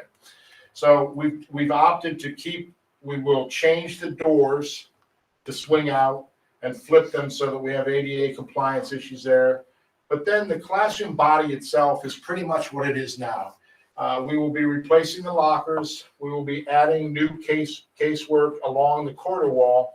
And we are looking, if you recall, we talked about doing a bit of a mosaic technique on the exterior with the storefront so that you can sort of mask specifically where the escape window is and where there's just vision windows. And then on the inside, you can actually cover the portions of that wall with gypsum wallboard and stud work and insulation so that it has more of a punched window effect from the inside, but from the outside, it's pretty much a glass wall. And we use this technique, I think I mentioned to you before, at the Warren Area High School, the Warren Area School District High School. It's a similar technique. It doesn't look like Jiffy Lube or something that's got a regular mullion pattern. We actually do a bit of a mosaic that's more artsy craftsy, and we can talk about what that ends up looking like, but that's sort of the idea. And then on the inside, you can change it in different classrooms. It doesn't have to be the exact same pattern in every classroom. We can have some windows here that are open to the outside. They don't have to be squares. They can be long or narrow, whatever you like in there. One of the things that we've recently learned is that the existing casework and the ventilator along the exterior wall have a concrete base, 4 inches tall, for the entire length of the building. And up until now, we had looked at taking that out, but we don't think that's a great idea. We're thinking that it might be better to leave it and put storage units along in the same position as they exist now, except make them new and modern so they don't look like 1940s or 1950s casework. Storage units where? Well, that would be below these windows, where the unit ventilator and the storage casework is now. There's a concrete base underneath of that. Oh, how wonderful is that? Not good. I mean, Can you confirm if they did it in a single floor? We would want to take a look at that. Maybe, but it's, Yeah. yeah. It's still gonna be a bear Life to isn't get it out. good. Yeah. My suspicion is it's a separate board, but. Yeah. The But they would then put a slip sheet underneath of it. The quality of what's existing below it has probably got rebar sticking up out of it and other things. The cost of ripping it out, we're not sure is warranted for what you get out of that. You get an extra 2 feet in the classroom. It might be better just to replace the casebook there. And then, on whichever end you choose as the instructional end, we're showing whiteboard, smartboard, and corkboard on the wall surface. The furniture layout is yours to do however you like. Now, what we would like to know is what devices a teacher needs in a specific position in the room, whether you want, Wi-Fi or computer connection or whatever it is you need at her instructional desk or her storage area, whatever that is, that needs to be figured out and put in. Because when it gets too far down the road, you can't just say suddenly, well, we wanted a computer here and there isn't a way to plug it in. And Tony, is that something you want this evening? When No, Randy's no. on the call, he can. No. You need to sit down and think about it. Okay. Okay. Also, how the kids are, not how they're using it now, but how they're going to be using it next year. So Tony, the height of those, is that an 8-foot high wall there from a perspective point of view, or is that wall? I'm when not you're sure which looking wall you're asking about, Walter, but the center top, your exterior Here. view. That's So- your exterior view, correct? that's looking it's like standing here and looking at the exterior wall from the Okay, inside. okay. And so how high is the top of that wall above those windows then? Is that 11 feet? Yes. Okay, so those It's around windows, 9.5 or 10 feet, as I recall. so those windows are within a foot or so of the top of the wall then? I'm gonna say they're about 8 feet to the top of them. Taller than these. Move these windows up about a foot. Okay, Now, again, that's variable, all right? We can decide in some classrooms we want it all the way up, or some we want lowered, because it's gonna depend on where the mullions are on the exterior of the building to coordinate that. We can put them wherever we want them. Okay. It's not a fixed thing at this point. that's fine. Thank you. We challenged CJL, and it's different in one wing to the other. I think the best we could do, and The two wings are the same, but the addition on the south is lower. well, The there's addition- actually 3 different heights. Right. But the best, so the east-west wing, we can get 10 foot, and in the south wing, we can get 9 foot or 9'6" as the best, That's and fine. still get what we needed mechanically. That's fine. Which is a foot higher than this room. Yes. As a matter of comparison, the door shown with the sidelights is what exists, and it's as high as these doors here. It's basically the same thing. I don't think that elevation's drawn at 9.5 feet then. This one? Yeah. Yeah. I can check the width, though. Yeah. Well, but if the door is 7, then it, yeah. Okay. Yeah, it looks a little thin. It's a little shorter than The it. point is, the windows are gonna go high enough so that we can have some of that natural light in the room, though. That's Again, if you chose to, you can let the whole thing open, right? Just have wall up to the height of the case goods, and the rest of it open as glass, if you wanted to do that. But the discussions that we've had internally here are that there was some preference for a punched window look from the inside.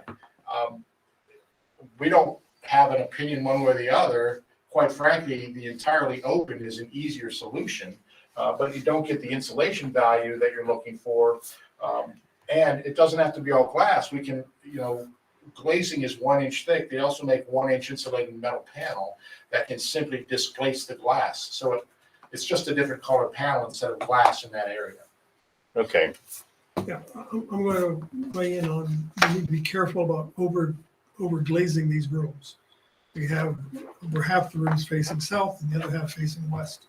And those are difficult rooms to have a projection screen in with all that sun pouring in.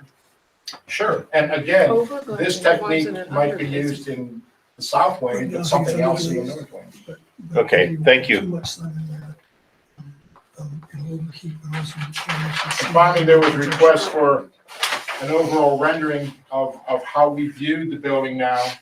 And here is where you can see an example of the way the window mosaic might appear as a strip of windows. And that's similar to what we've done at other schools.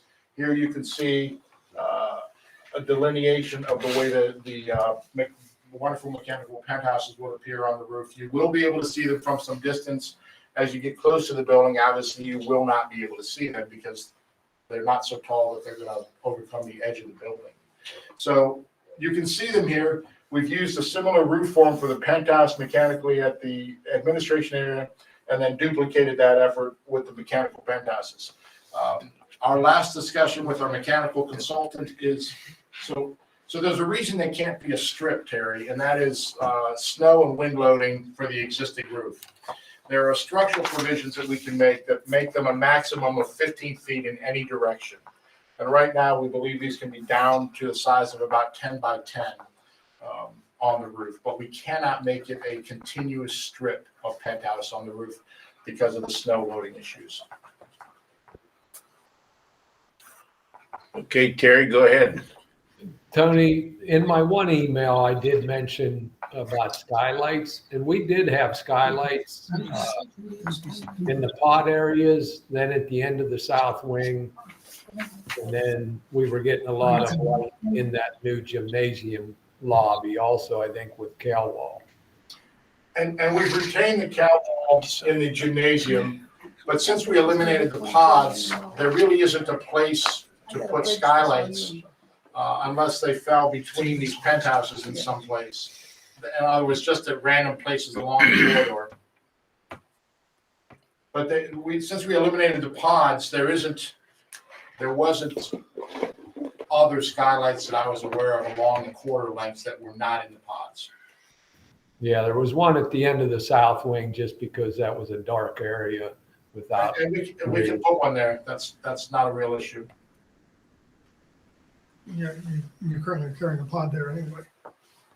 Some open space, right? Ron, go ahead.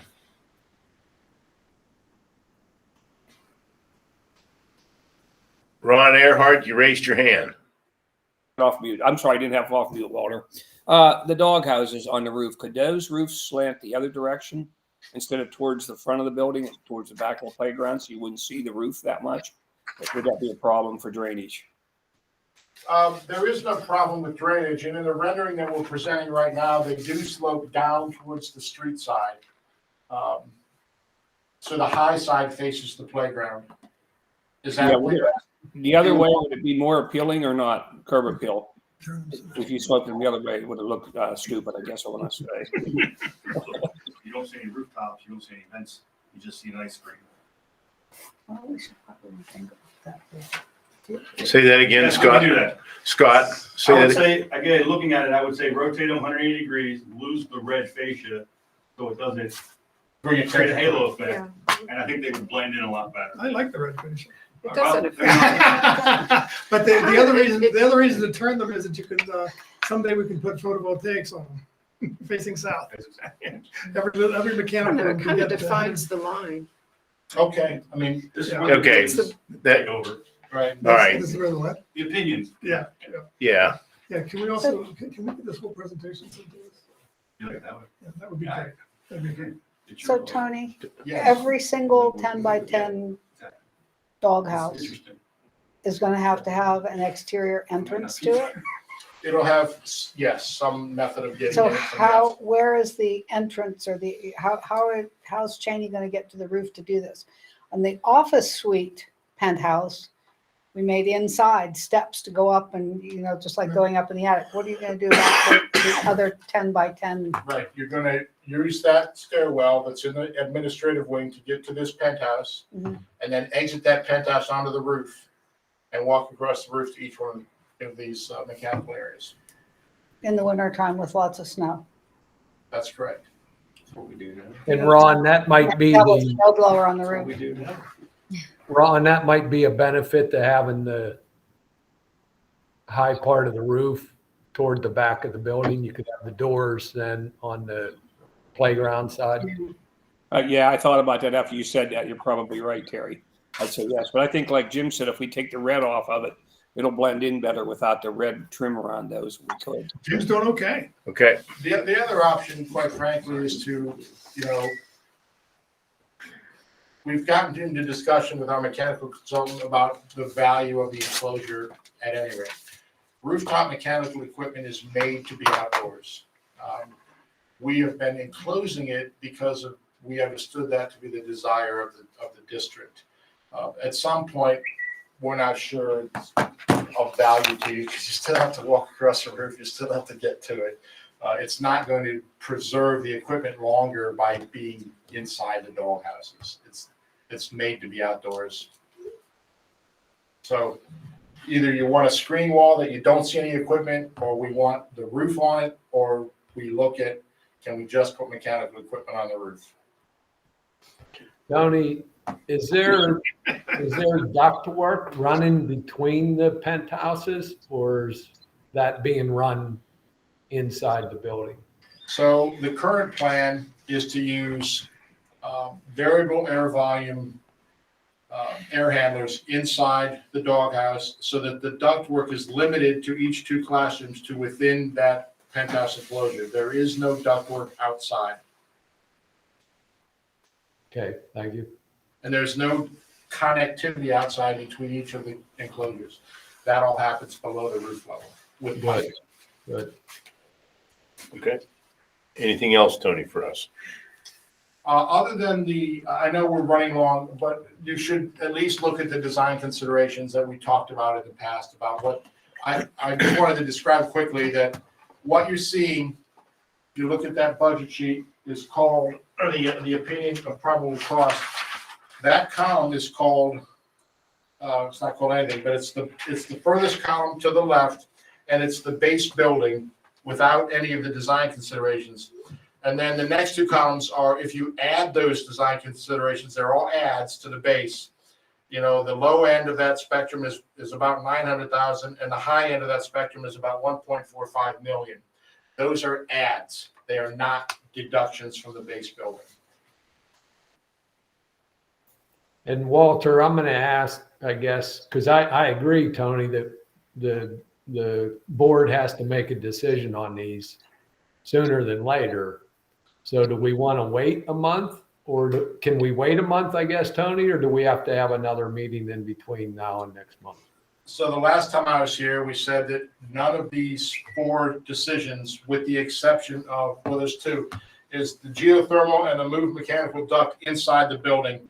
Those 2 can have some impact because that means reconsideration of how we're distributing the mechanical system inside the building.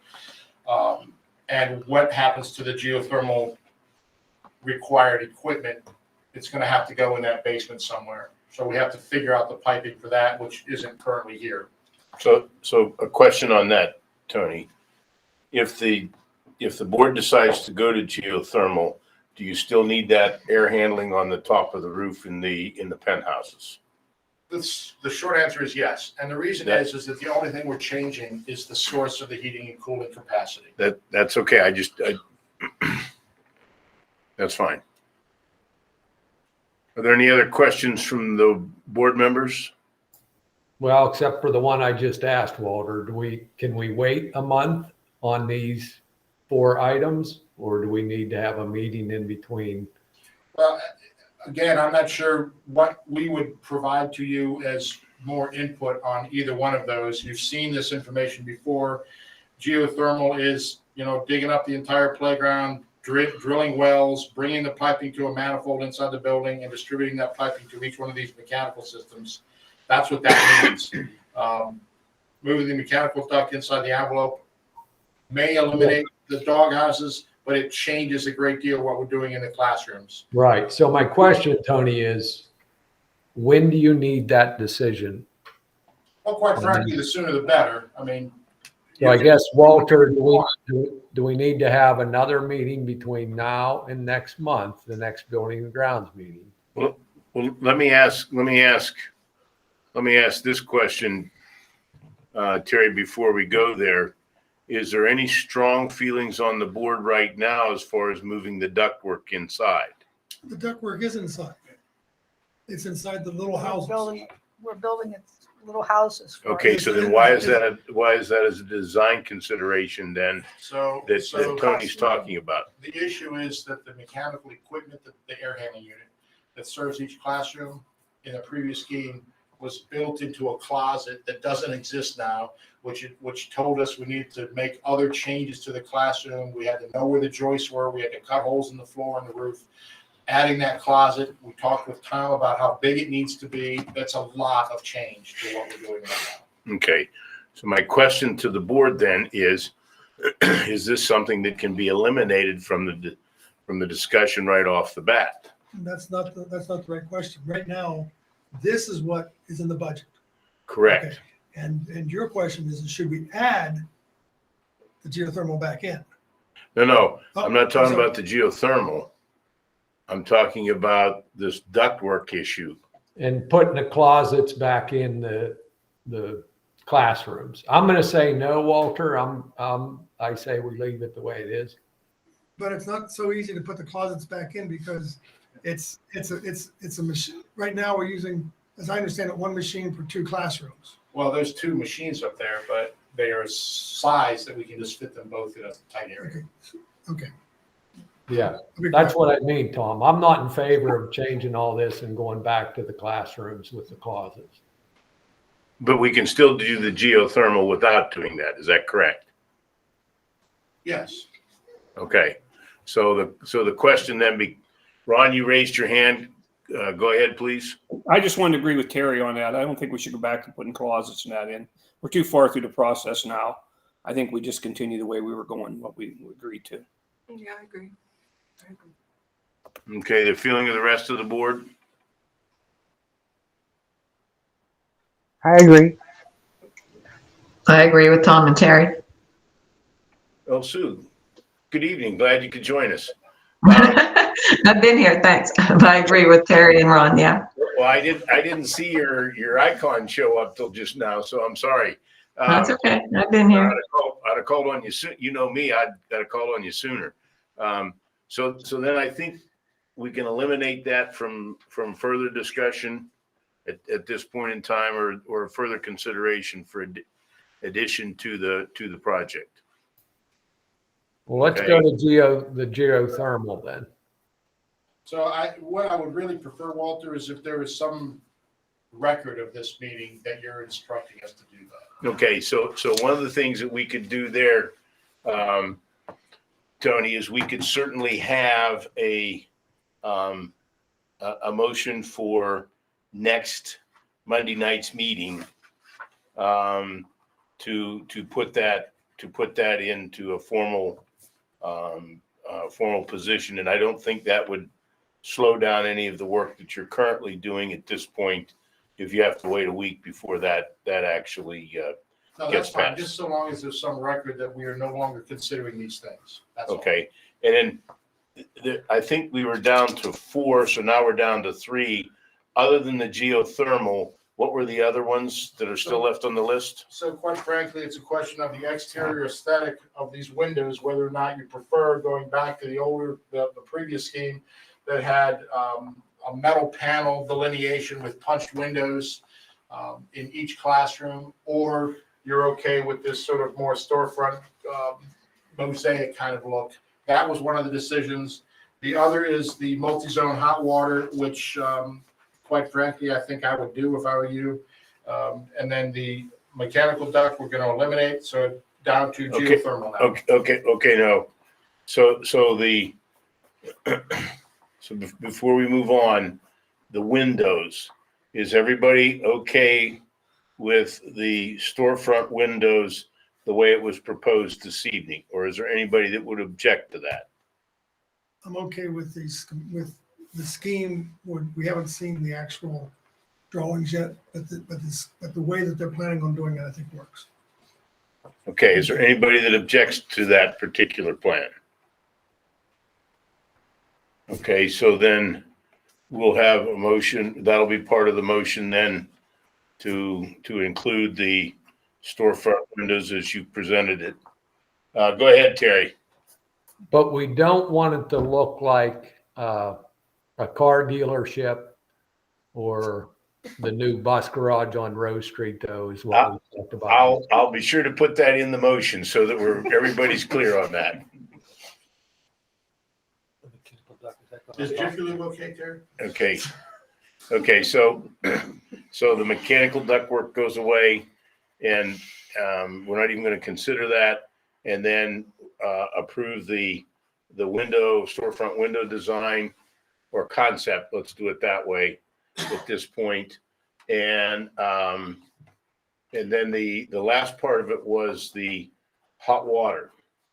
Now, one of the things I know we asked you, Tony, at one point was to look at the possibility, particularly for these restrooms, whether an instant hot water system, makes any sense. And you said you were going to do a little homework and maybe come back with some thoughts or ideas on that. Right, and as I just said, I suspect that that's probably a good idea to include a multi-zone hot water. I don't think Insta-Heats at each bathroom is a great idea because of the electrical requirements. But multi-zone with localized hot water tanks or something of that nature is probably a okay scenario. Okay. Is there anybody here that objects to the local hot water tanks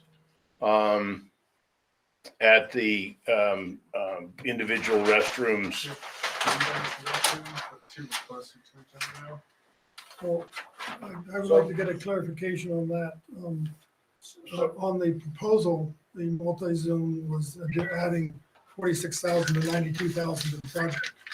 Is that true or is that false? No, that's true. What we talked about was a zone for the gymnasium, a zone for the admin, and a small zone for each of these classroom pods where the group restrooms are. So that would end up being 4, but 2 of them are really localized. It's going to be a hot water tank somewhere in a storage room or something that's inconsequential. But why would that be more money? Well, because right now you have bulk hot water creation at the boiler room, and piping it, I'm told, is the most straightforward, and valving it, which makes more work for Cheney, but less work for the plumbers, et cetera, to do it. Would they use any of the old copper? So I asked that question. What was the original extent to which we were replacing the mechanical, electrical, and plumbing systems? And I was told we should assume that we're not reusing any of that existing system. So I am under the impression that there was some dictate that says all that has to go. So are we deciding to add $100,000 for this event? No, so I would say go in the middle. It's more like 65 or 70 as a number target. So if you have to replace the hot water runs and the cold water runs, is that why you reduced it from 100,000 to 60,000 then? No, I'm saying that if you look at the spreadsheet, we're saying that it's could be as low as 45 or 46,000 and as high as 92, depending on how the bid and system ends up being designed. It might be almost a wash. I don't know that right now. My understanding with the consultant is we should expect it to cost more than just doing what we've been planning to do, and that's a single zone valve system.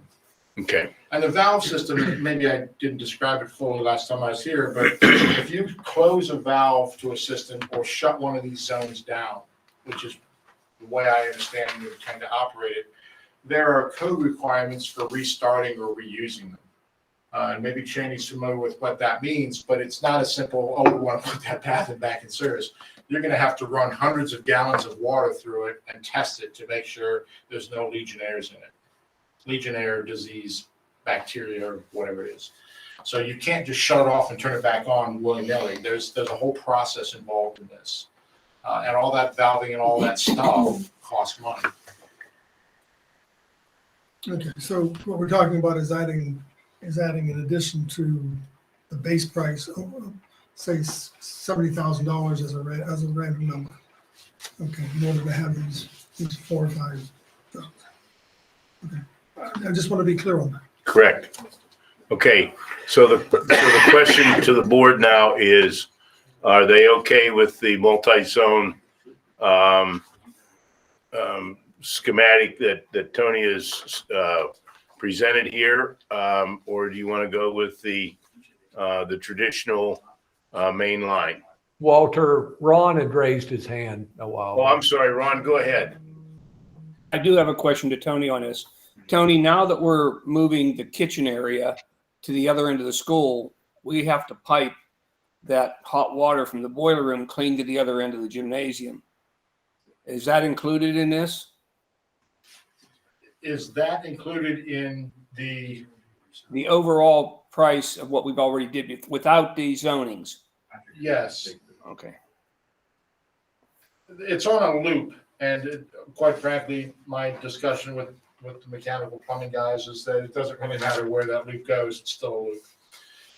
Now, there is going to be localized booster heaters at the kitchen because you don't deliver 165-degree water anyplace but the kitchen.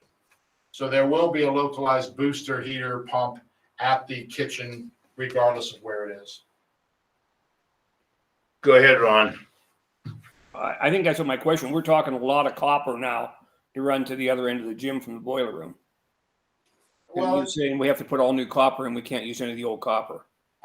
I'm not sure of that. I'll have to check with them and see what their plan was. My understanding was that because it's in the crawl space, we shouldn't be considering reusing it. Ron, we're looking at 1955 copper. And it's going to be corroded and filled and just, I think it's a bad decision to plan on reusing any of this piping. Been sitting there for It's 2 been years. sitting there. Well, You want to see Legionnaires? I bet you there's. Yeah. So certainly the advantage of running, we're going to have to run cold water to that end of the building, but out of circulation. If we do. Literally, on a loop discussion, you're talking about another 75 feet because you were gonna have to bring that loop here anyway onto the old scheme. It just wasn't at the kitchen. So. Yeah, but the scheme that we're contemplating, we're going to run a cold water line down and then feed the hot water systems. That's correct. Yeah. And the advantage to that is that in the kitchen, that's going to be 180 degrees and everything else is going to be 100 degrees or 120. So can I ask a question along those lines? If we do the localized multi-zone, we're not boiling water, piping it the whole way across to the kitchen, which would get used every school day. That local heat would be right there. Are we saving any energy costs in that direction? Is that one way to look at this? So my understanding from the mechanical plumbing discussion that I had was that we will heat water here with the boiler to 130 degrees, whatever, 125. And then it'll get piped here and then it'll be boosted to whatever you need at the kitchen. But with the multi-zone we're talking about. Same thing. No, the multi-zone, a cold water line would go that way and then the zone would be its own zone. So Perhaps. you're not going to circulate that water the length of the building. Again, I maybe was unclear with the mechanical engineer about that. I'll have to discuss that with him for sure. So Where's the water come in? Anyway, you gotta pipe it down there no matter what. But I'm not going to pipe hot water and I'm not going to be circulating hot water at midnight. Yeah. And you're not That's a insulating big- copper pipe the entire Right. length of the building. Let me recheck with him. So yes, let's put that one on hold then till we get some clarification and a little better understanding on that one. So then the last one is the geothermal. Right.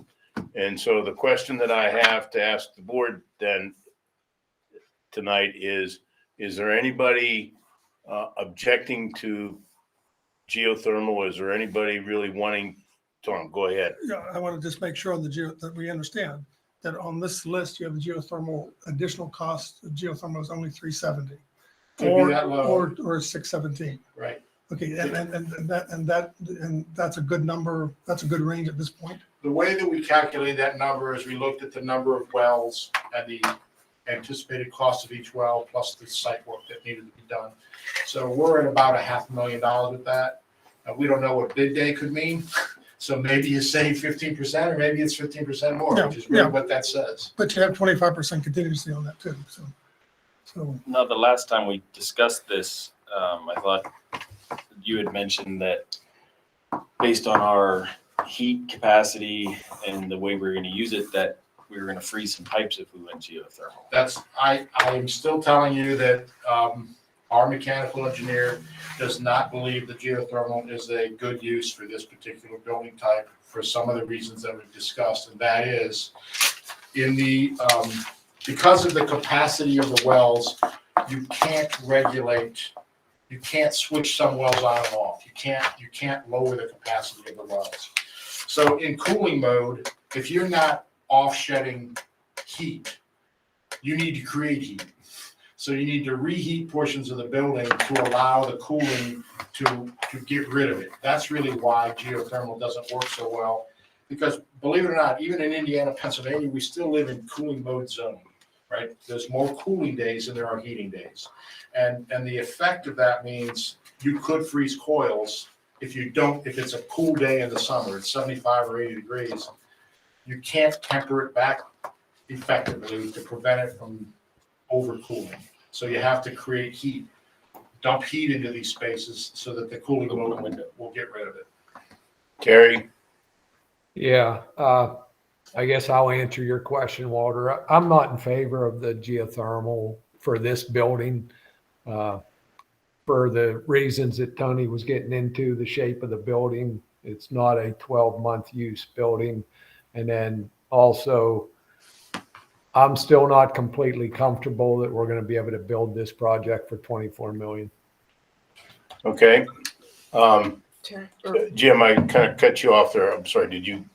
No. Your question answered? Okay. So go ahead, Julia. I don't know. I think it's going to get to be a lot more expensive than your predictions. You're going to be tearing up all that concrete, all the problems that could happen with it. I don't see the geothermal as essential. It'd be nice.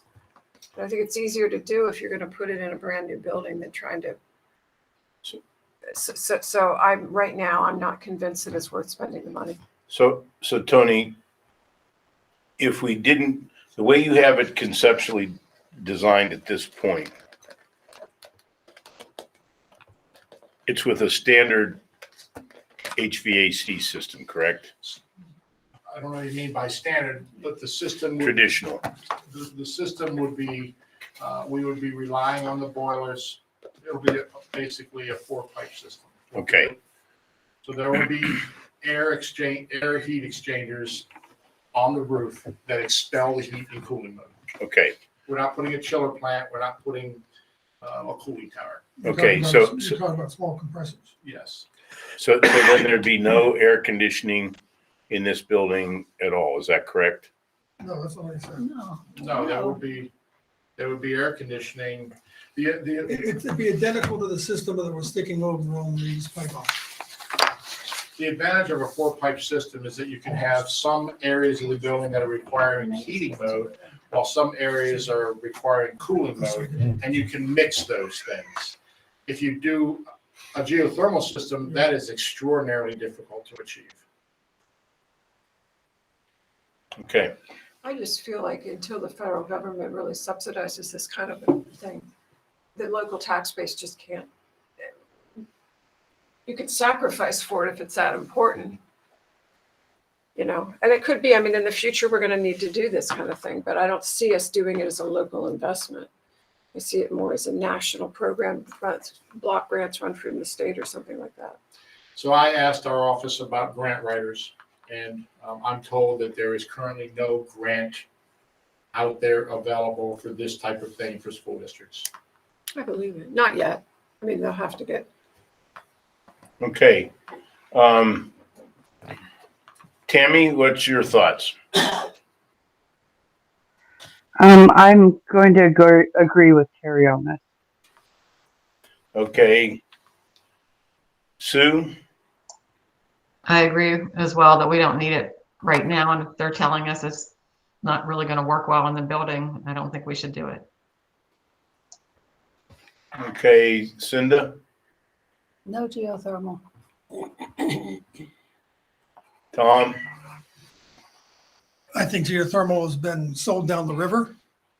I know that it works. I think that as long as we have this particular engineer that thinks it doesn't work, the descriptions I've heard are counter to all of my experience with geothermal. I know that it is by far the least expensive long-term operation cost. I know it will work in this building. It will not work with this design engineer. It can't possibly work. So for the opposite reasons, I am against geothermal with this design team. They don't believe in it. It is not possible to make something work that they don't believe in. And I'm very disappointed. In 50 years, somebody will be sitting around wondering why we didn't do the geothermal. I'm very disappointed that this is the decision. At the same time I say that, I can't make this work with this group.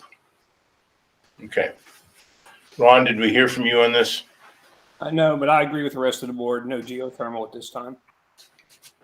Okay, so then that goes in the, so the only one still hanging fire at this point in time will be the hot water system that we're waiting for some additional information from Tony on. And that's probably my error. I perhaps didn't understand what he was telling me, so I'll make sure I understand and come back with a better answer for you. Tony, what I understand that we're thinking is that we have a cold water line that goes, connects each of these systems, and each of these systems is a standalone, small. I agree with you. Yeah. And that may not be what I understood. Yeah, I understand it, but I just want to make sure that's what we're thinking, what we're asking for. And I thought, Tom, the last, we started out, we wanted 5 zones, and then we did narrow it down to 3, I thought, the last time. And this scheme is really, quite frankly, 2 major zones and 2 minor zones. Yeah. That decision isn't us. And I think, Walter, I don't know, my opinion is we have enough information to I think Tony gave us to go in favor of this zoning, and I agree too. I don't think the information that he's going to provide us at a later date is going to change my mind. Yeah, but I think there's enough questions on the board. Well, but this can be answered within the next week before the next. Yeah. I mean, again, it's not going to affect the way we're doing something between now and a month from now. It's just. Correct. All right. Okay, so to back to your question, Terry, and at this point in time, I think we've resolved the issues that were on the table, with the exception of this hot water, which will adjust relatively quickly here once we get the info. So I don't know that we need an additional meeting. Correct. I agree. Good job. At this point. Yep. The other places I think I would look to the board are the owner furnished items. There was some information put forth by Tom related to asbestos. And I don't have a better answer for you right now. That to me is something, I understood that you guys were getting proposals from some company to look at that and provide you an abatement number. And we got that, Tony. We got that the other day. And how much higher or lower than 250 is it? It's lower. It's the 161. All right, so there's, $90,000 right there. That'll just about pay for your multi-zone hot water. Can Well, you find out how much the There's a cost to the report though, and the sampling and stuff that. I don't So have that's, that. it's higher than Jared took 161. 2 days off and refused to answer my question. I want to make that clear. He may still be on the line there, I hope Tom. he's on the line. So you're saying that the remediation is around 160, but there's other costs, soft Well, costs. we have 30,000 for a report, but we don't know what the report costs. But I don't imagine it costing 30,000. But we have a series of about a dozen owner controlled numbers that we need to solidify. That's right. Okay, and that's not your problem. That's correct. And I think we can move toward getting some of those numbers to move. Did I provide an adequate explanation of what the general conditions was for everybody to understand what that number is? I moved that up to the contractor side. I've never heard of a general conditions in the owner's side. We can't control that number. Well, it's not for us to control either, so where should it be? Yeah, well, I put it up with additional costs under playgrounds. Okay. So, and I have no idea what's actually in that number. Okay. Anything else, Tony, Scott, Elijah, on your end? Just, we appreciate your time and look forward to this being successful. Okay. I thank you all for making the effort to come here tonight, and at least we've got some direction at this point in time as to where to head on some of this. Yep. Thanks, Tony and Elijah and Scott. Our Do pleasure. we want to move to Ben Franklin so Kelly could go home? Thanks, Mr. Kerr.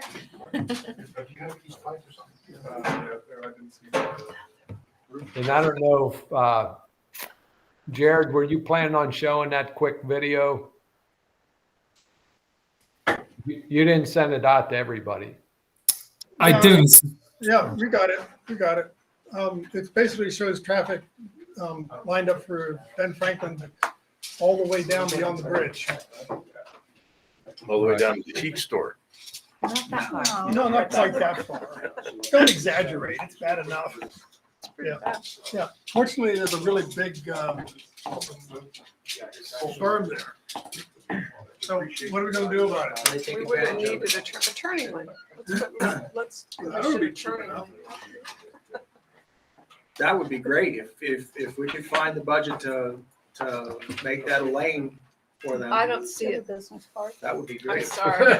You realize the state wouldn't allow us actually to use it as a parking area. Well, it wouldn't be parking area. It would It'll just be be a turning lane, Thank you. So Extension queue of the lane. driveway? a queue lane. It would be a queue Yeah, lane. I think more kids should ride the bus and should I be picked up. totally agree with that. We have that issue here at East Pike as well, too. We have traffic backed out in the It's mornings out on East unreal. Pike Road. I haven't seen it for a while. And Yeah. it doesn't allow You can cars share with that are Tony. traveling east Thank on you, East guys, Pike to but- get through until things clear out. So So how do we do that? Make bus mandatory. They made freshmen living in dorms. There we go. So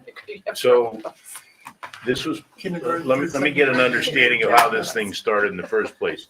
This was brought to us by a parent that complained about it, or how did it? Yes. What came Not to me- exactly sure where this was brought to us It by. came to me from a parent who was concerned about the safety. And then Terry has a video. I don't know who took the video. Safety of Oh, everybody. See what traffic or safety- safety of the Traffic, students? Jams up kids, the whole traffic. 9 yards. See, I would I don't say think it's not a unsafe. safety issue with the No. students. I think what we're doing right now is what the system that Kelly has in place has made it quite safe for students to be picked up and dropped off.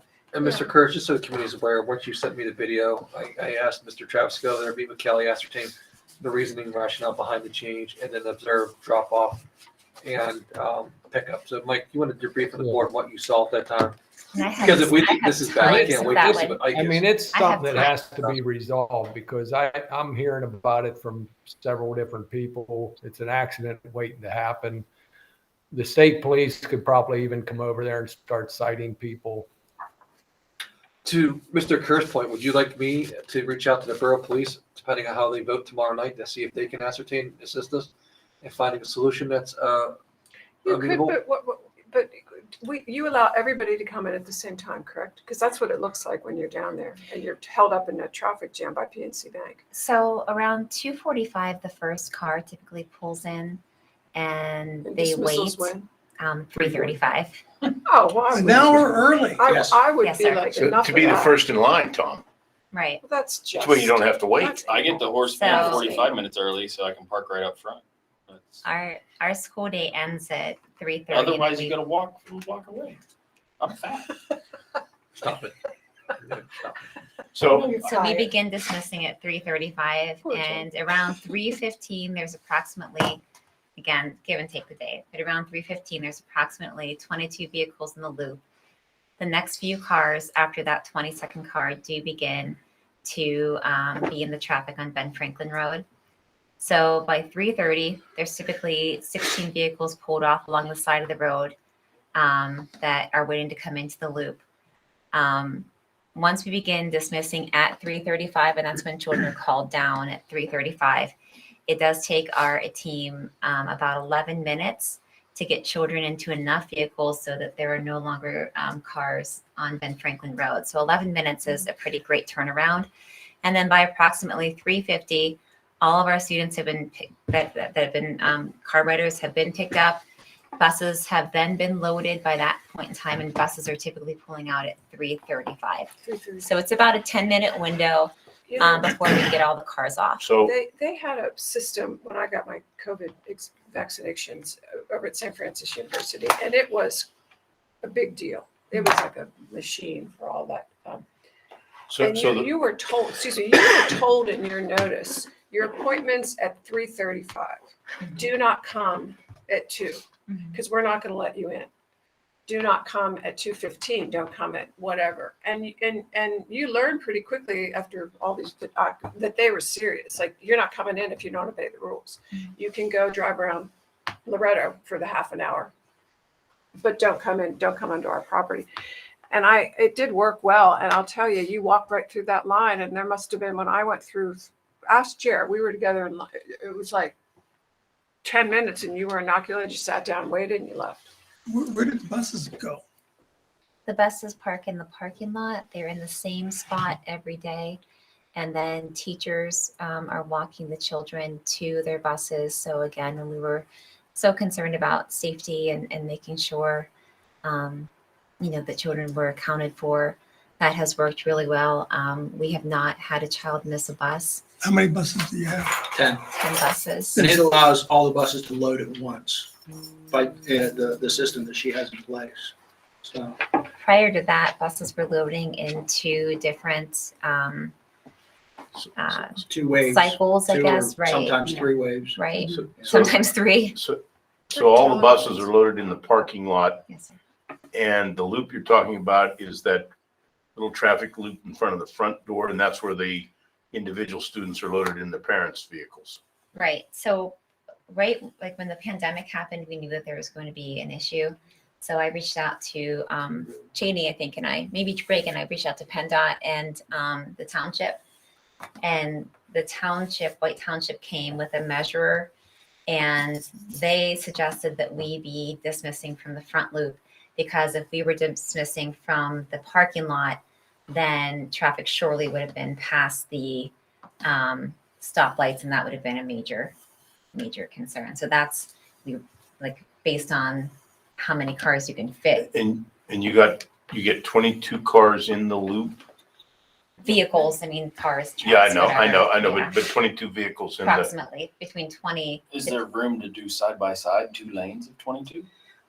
We have talked about that. We feel that would probably be extremely unsafe, crossing children and staff It's across an issue, but you a can line. load the curbside first, and then the other side waits until the curbside clears, and then you do the other side. So no one would cross an actual vehicle. You'd have to have, the difference with that was you'd have to have somebody stationed down at the entrance to prevent anybody else from pulling in to do that. So Julia, though, suggested kind of an idea. If the parents are pretty much coming at this more or less the same time each day, in other words, the person that comes at 2:45 comes at 2:45 every day, I assume. But you have people that early every day.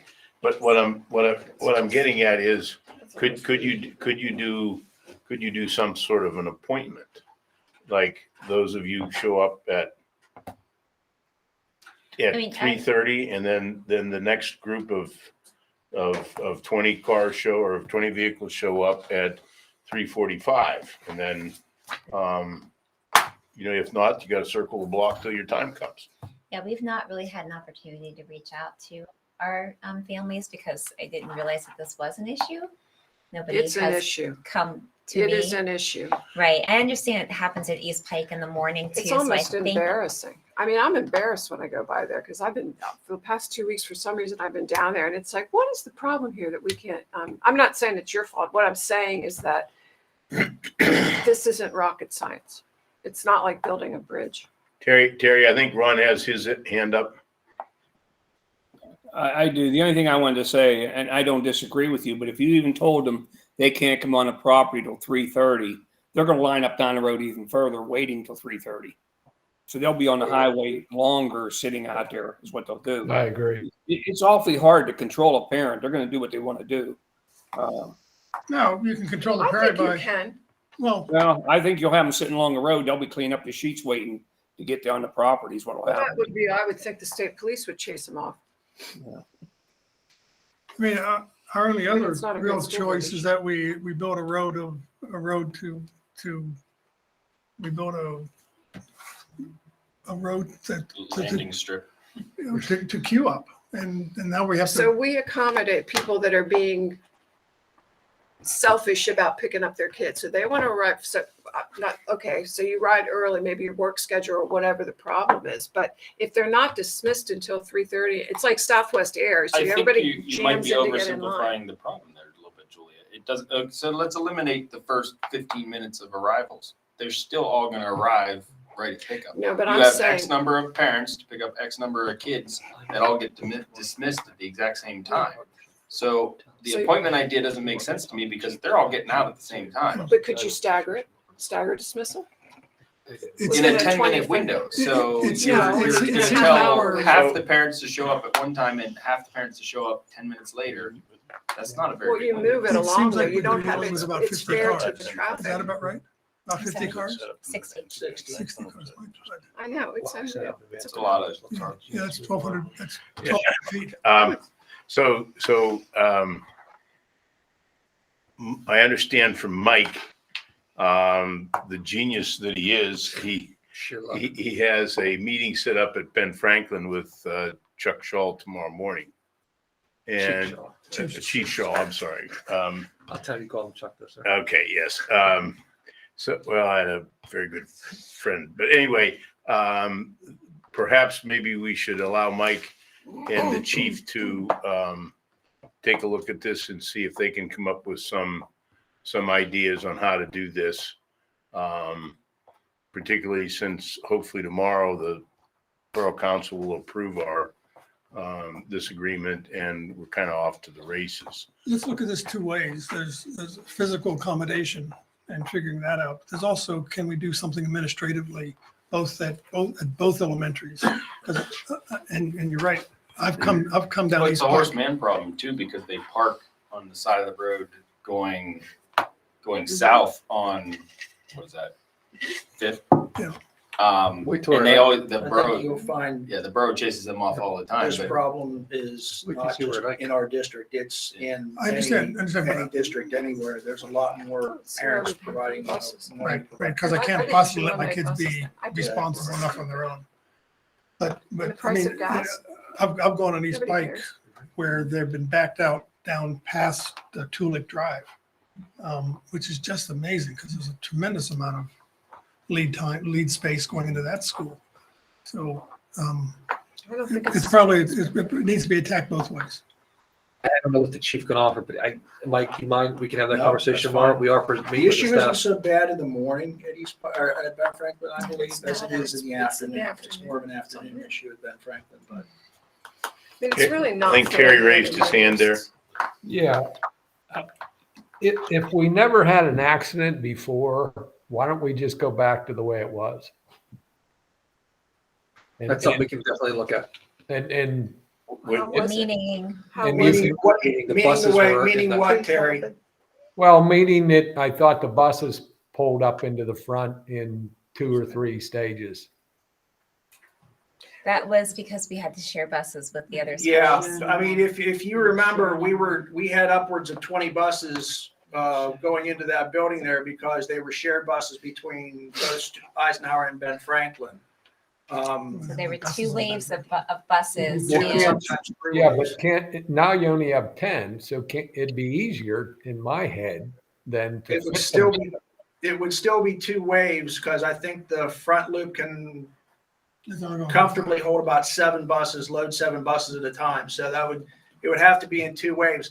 The problem I see with that is all these buses now are arriving at the same time. But as don't opposed we to- have control over that? You can stage those buses showing up. So We have nowhere to put the cars. There's beautiful second entrance into that building, as I remember, by the gym. There's a big double door out into the parking lot where the faculty parks. We have to remove the fences. To get Yeah, well, okay, that's not that expensive, but couldn't you develop a dual I think that was talked about at one time. dual that drop off or pickup? The fences, I mean, if So- you could remove the fences and we could get cars out, So I let, guess. so let's let Mike and Chief Shaw And Kelly.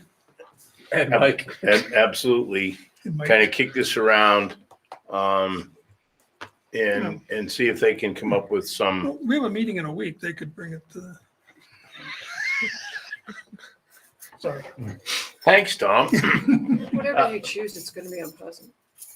Yeah, yes, this is going to upset someone no matter what we do. And the problem's only going to be exacerbated. Dr. Schaefer's right. You have this shit horse, man. Wait till we get Ike done.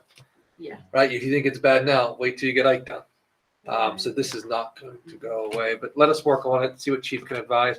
Mike, my only question, the half moon, can you do 2 buses in and that 5 on one side, 5 on the other, and that gets it all in? It's really tight with 2 buses. I mean, you could do 2 cars. Okay. Well, my suggestion would be if you can fit 7 in the loop, that only requires 3 to be in the parking lot, opening up all those other spaces for parents to pile in, get off the road and be in the parking lot. The only problem that I think Kelly wants to try to avoid is in the past, the process that they used to do with departure was parents would park in those lots, kids would come out, there would be a lot of safety issues with kids crossing, cars going every different direction. Getting The kids structure that they with have us right beat the now, buses. Yeah. parents do not leave the car, they pull right up, kids are placed in the car and they go. So just to spitball this, hopefully one last time.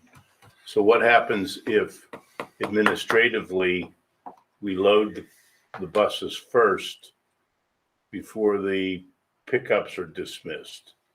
So if you were to put the people who are picking up in the parking lot, as somebody suggested, you've got 7 buses in the loop, 3 of them parked right beside the building on the parking lot side. You load those and clear those, then you bring the pickups forward. I don't think we're going to get out on time. I think that time's going to be the issue. I don't think that we would be able to get everybody out by 4 or 5. We'll explore it. You don't think that time? I'll defer to the administration to figure it out, but is that something that should be considered? Mike, have we ever done any kind of a study on why your drop-off habits are the way they are with your kid? Like, what problems are you solving in the morning? Because, okay, so he's saying I want to be first in line. So that's a Southwest Airline issue. And they, turns out they have no system. So, how is it because of your working schedule? If so, give us some details. Right. Because I don't see how to solve it really without staggering the times that you've got a number. Yeah, Be there. Yep, let us talk to Chief Shaw tomorrow. We could sit down. I'll call him tonight on my way home, and I'll have him there early and see what we could do. And I think short term, maybe he could be there at dismissal, help and expedite things, and then while we work on a long term plan. But let me call him to see what his expertise is. And because I don't know what else to say here right now, right? We're just going to keep throwing options. I don't know what works until I asked his input. So I'll go see him. I'll call him tonight, sir. If that's okay with the board. All right, let's move on to number 2. Utility line relocation at Ben Franklin. Cheney?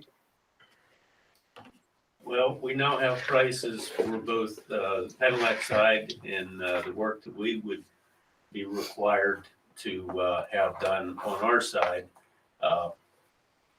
Those numbers were accurate when they came in. I'm sure they're not anymore. But this just gives us a ballpark idea of what the total cost would be to remove that overhead and have underground power How long ago did you from get the the fence numbers? in the building.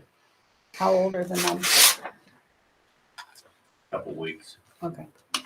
I was thinking a couple months. and No, I thought, no. Okay. Yeah. To move this along, Walter, I'm going to say we'll discuss this at audit and finance also and see where it fits into the budget. Yeah, Terry, I kind of agree that maybe this is one that goes on the long-term capital improvements list. One important No. thing to remember, the Penelec side, before they order one nut or bolt, full payment. Yeah. Understand.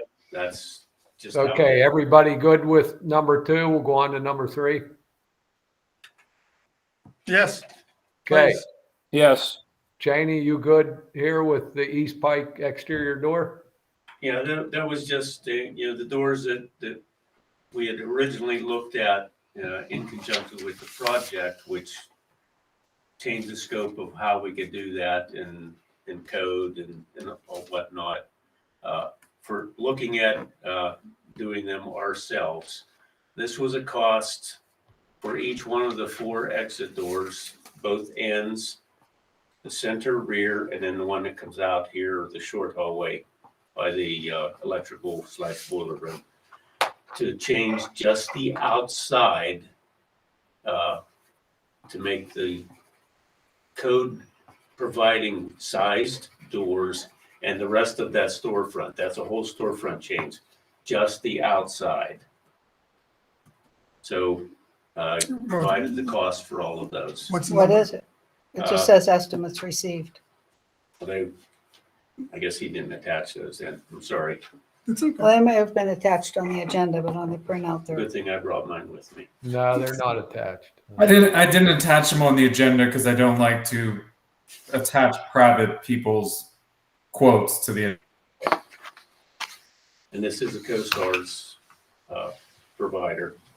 The prices vary somewhat because of the size of the openings are different. What's the bottom line? Give us a ballpark. It's up here. 17.4, 17.4, 17.4, and 13. 1,700 or 17,000? And that's with the smaller pane glass. I was afraid That was with a thick poly, 65. with not small panes, but something that you would not be able to get through. It's like a 1-inch thick poly. Did I add it up? Yeah, and 1 in 100 change. 65 too. It's a lot of money. 51, It's a lot of money. 61, 64, and 1.2. You're gonna have to 65 twist my too. arm on that. You're gonna have to have more bake sales, Julia. Well, I'll tell you what, we're gonna have a lot. You're gonna start selling cookies if you want those things. Well, these all have side lights also. They're double Well, I'm sure doors they got bells and whistles. plus side lights. I hope they have a little 18 karat gold running down the sides too. No, they'll be there. It's expensive. How about the rest of this week? Give us input. Perfect. I can't, I just did a whole set of really secure, nothing like that, nothing. I'll give you the name of my company. Okay, And it's only the exterior set of doors, Cheney, not the. That is correct. 17 plus. I just got them. 65,000 65 too. for 4 doors. There's got to be a different There's answer. I would say, who do you? I have other companies I can look to. Why don't you call Roan? They're Really, lesser. call just somebody who does doors. Gee. I mean, honestly. Gene, I'll ask a silly question. Mike, I'm sorry if I'm oversimplifying. If the goal was to make it a little bit safer and instead of replacing with doors, can't we just get the film on it and call it a day? How wide are the doors now? Those are, I think they're all 5-foot openings. Pair, 3. We gotta figure out something, 5 foot. because we're not doing that. No mullion. I would just put the film on. Was that the purpose of replacing That was part of it, but it was. Well, okay, so we at least have the numbers at this point.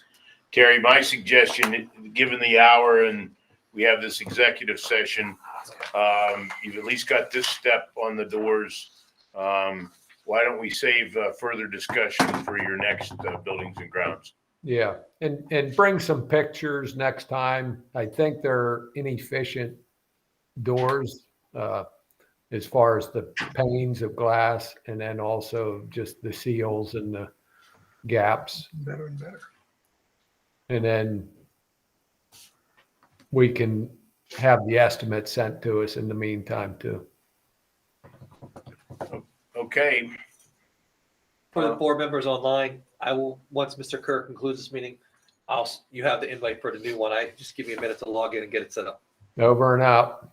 okay, I'm gonna use the restroom and He starts I'll be a calendar.